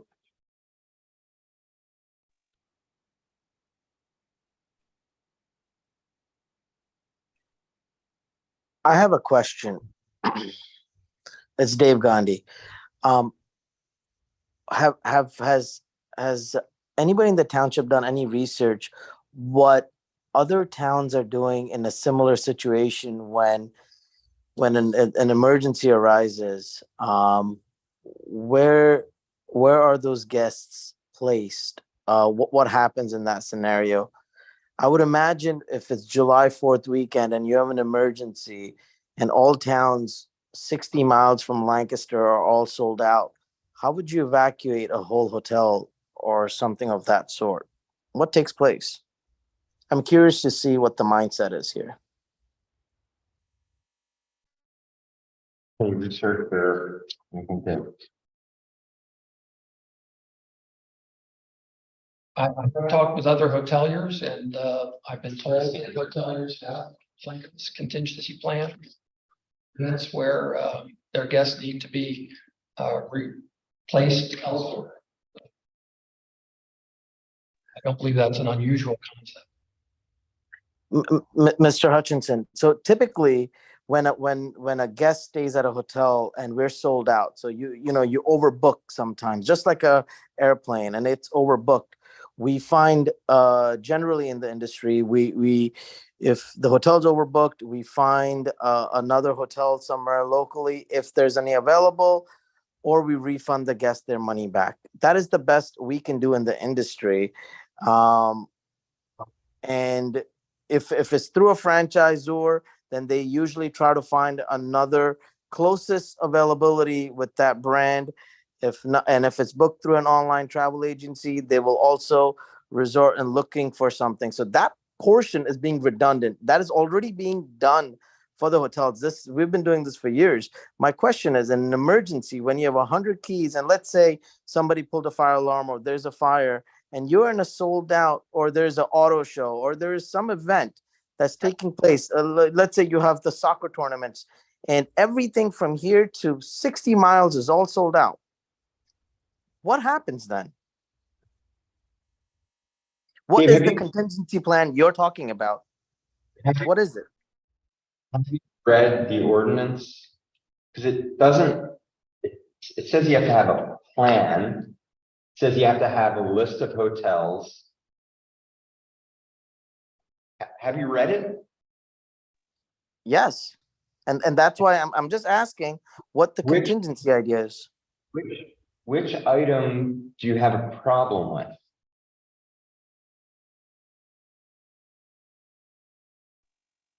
I don't have it in front of me. I read it earlier today, but my question was, we generally have all these already in effect.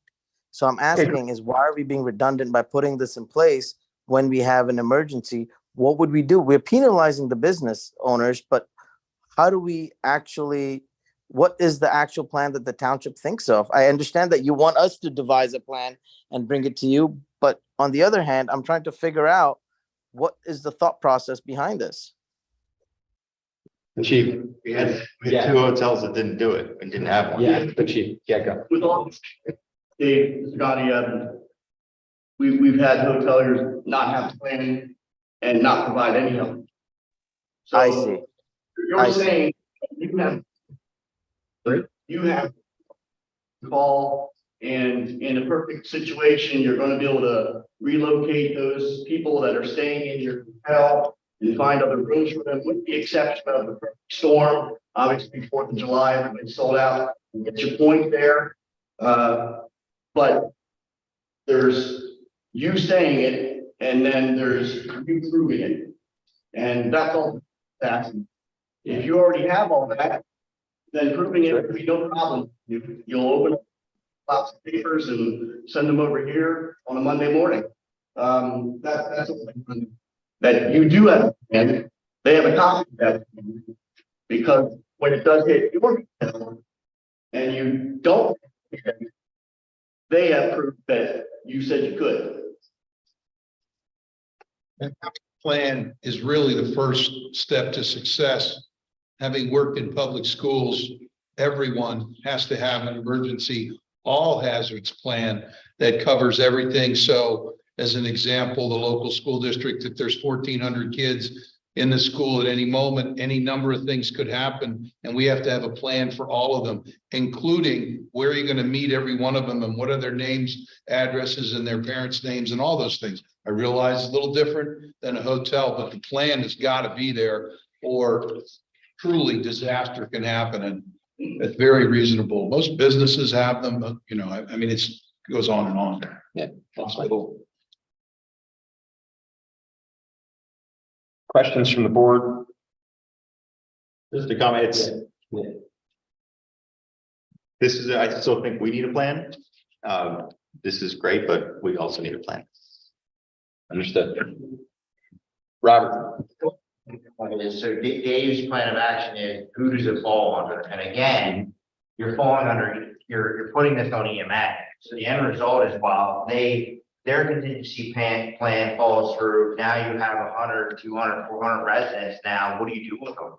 And that's exactly what ran into Motel 6. And then if you throw the low income into that situation, which is a whole nother avenue we ran into, you're in a whole different, so essentially someone has to take responsibility. And of that responsibility, I will say this again, is it the responsibility of the township to fund this, to figure it out? Is it EMA's responsibility that took all the way up to the state and almost federal to figure this out? Someone figured this out, but is it the responsibility of the governing bodies that have to figure it out. That's the question that stems from this. Yeah, I think we're gonna touch on that on H, Robert, report on meeting to discuss Lima after action report. So I welcome the comment at that point. I appreciate it.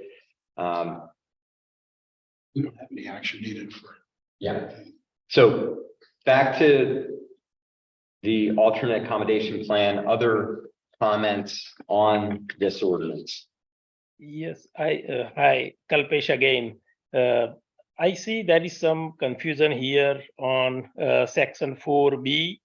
2, it says a list of other hotels within 60 miles of the hotel where the guest can stay at the same or lesser rate for up to 3 overnight, including the date of the emergency evacuation. That is fine, but then in the same paragraph, it's in 4, it says written confirmation that the hotel identified in section 4B2 agrees to provide accommodation under these terms set forth in 4B2. If that, first of all, no hotel will, like how many hotels I would have to go and get written confirmation. And if, like Gandhi said, that if on for example of 4th of July or Memorial Weekend, if everybody sold out, then that guaranteed hotel will be responsible to provide the room, even if they don't have a room. Yeah. So, yeah. Do you want That is an area that. Yeah. That's some different. Yeah. So I think some clarification around the, July 4th, Easter Sunday, what do you do in this situation? So I think that's a great point and probably need to get some input on that. And I 100% agree about evacuation plan. Like one of the residents said, every hotel must have strong evacuation plan, because one person, you could say one person, you win the world. So in emergencies at that time, everybody's rushing, people are scared. So if you do not have proper protocol, then it fails, and then it can take somebody's life. So that is mandatory, and I think every hotel, most of the hotel has it, and I don't mind to share tomorrow to the township our evacuation plan. And now once you come up with the final design of this ordinance, we can also amend our evacuation plan to cover most of those points. Yeah, and if I think sending your plan is helpful, but also any input on that 4B4 would be helpful for the township. Or can Yep. send the hotel, the after plan to kind of get an idea of what happened on Motel 6? Because it appears there's a disconnect on the actual resources that were required for this incident. Because I think that would they would have a better understanding why we're in the situation we are today based off of that incident. I think we're going to touch on it on H, and you'll hear from. We had a meeting, and Hutch will give an update. If that doesn't answer your question, we'll. No, can we forward that to the hotel? You'll hear that in H, that is draft, and that there's going to be some other steps necessary before it can be forwarded. But thanks for asking the question. Okay, so back to this ordinance in front of us. We have, again, similar decision, likely more feedback or some amendments that township staff can make, or we can push it forward and make those decisions at a hearing. Just to be clear for the board, I do feel that this needs more work. Okay, I was assuming that would be the, but. Okay, any other feedback for staff or any other questions from staff that you want direction from us? Just if there are particular provisions that concern or things that you feel are missing, please share those with me so that we can make appropriate changes. Okay. Generally, I would have the hotel has access to our EMA to to help produce a plan or work off of a draft that we've created, or they can provide their own that meets the same requirements. Template of some sort. Yes, you can work with our EMA to come up with a plan. That's a resource that we're providing to the hotel, or here's what we wanted to have in it, do it yourself. Yeah. Any other thoughts or questions? Or not, we'll move on to H and MEMA after action report. Yes, so John Corey and I met with director of Lima last week.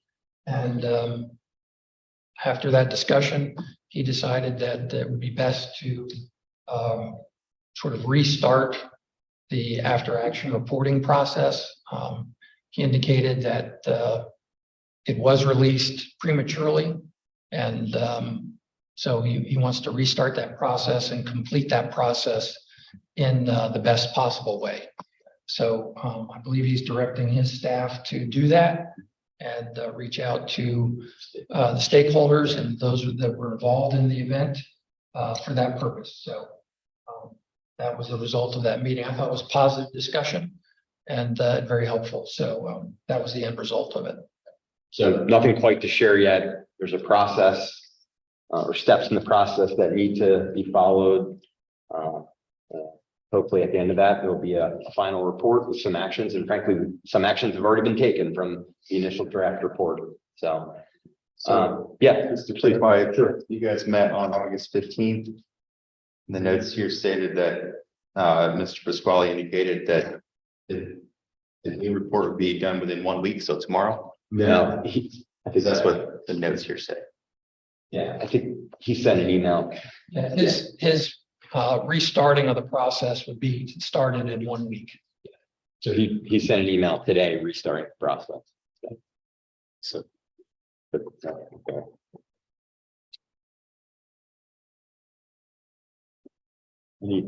No, yeah, Robert. Can we please, since this has come up and we keep going around the same circle, can we please have as part of the action, it's a dollar. They have to know what it costs in this event. Can we please have that as part of this report? Because essentially, we're going rounds with a situation that cost. I know what it had to cost, millions at the end of it till you activate everything and the cost of it. So we can present this to the hotels that essentially it costs our resident X amount, it costs the county X amount, and it costs the state X amount. There has to be a dollar figure. It's part of an action plan to that. Can we please get that a part of the action plan? This is Lima's process and product.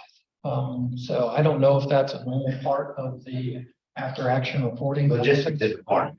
Yeah, any action plan, there has to be a logistics, because it costs money, like essentially activating people at the county level to come in on the weekends. There physically is cost. We opened the training center at a cost. There was food, there's a whole lot of logistics here that some are missing in this whole situation. That there's a huge factor that was taken upon not only at the township level, but at the Lancaster and state level part of this. When you have an activation of EMA, any national event or local event, once you start activating it, there's a dollar figure to that. And that's the whole part of this concern that we're dealing with is this situation was preventable. At the end of it, it was preventable. It wasn't prevented, and we got to the situation. So at this point, moving forward, we learned from it. There's a dollar figure attached to it, and when you're getting challenged by hotel owners, we have to be able to show like this is the real reason why we're making a change. It's not based off of crime and all that. This was an incident that affected our township and the residents here. We now need to move forward a bit. By moving forward, it costs not only East Lamphere, Lancaster County, but also at the state level, it costs them X amount of dollars. And essentially, was it recouped from that hotel owner? I don't think so. One other quick follow-up question. Did our EMA produce an after action report? Wearing the EMA hat or as Our EMA, our coordinator, our EMC, did he produce a report? He produced a memo, which we shared with the board. It should be, it should go into the EMA, it should go into it's another piece of input into Lima's report, I would assume, right? They're gonna talk to all stakeholders. Get follow-up based on the current draft, right? You would think it would be part of that. If they asked for it.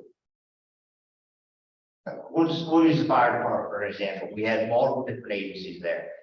Dinner wasn't provided. Now, that's all stuff that should have been provided automatically by a hotel. It should be in their contingency plan of, hey, if there's an incident here and you're there for 2 to 3 hours. We ran into this situation in the city, a big event, and 5 hours there and no one produced food for the responders that were there. So it's just an example. These are key parts. You're looking at contingency plans you have to put in there because the end result is that someone gets affected. And I don't want to see this happen, Robert, were you on this? You were on the scene. Yes. So were you involved in the interview for the actor report? Okay. So your thoughts Aside are from that, I'm here as a resident. understood. Okay, that's helpful. Okay, thank you. Okay, we'll move on to initial 2024 budget meeting Monday, August 28th, 2023 at 5 p.m. next week. That's less than a week from now. Any other comments about that public meeting? It is a public meeting. Yeah. Staff will be prepared to work with the board to. This is the earliest we've ever started and. Right, no, I thought, no, August was. Okay, great, wonderful. Sounds good. Okay, anything else, board? Okay, I'll accept the motion to adjourn. Move second, any other public comment for adjournment? Okay, all those in favor, signify by saying aye.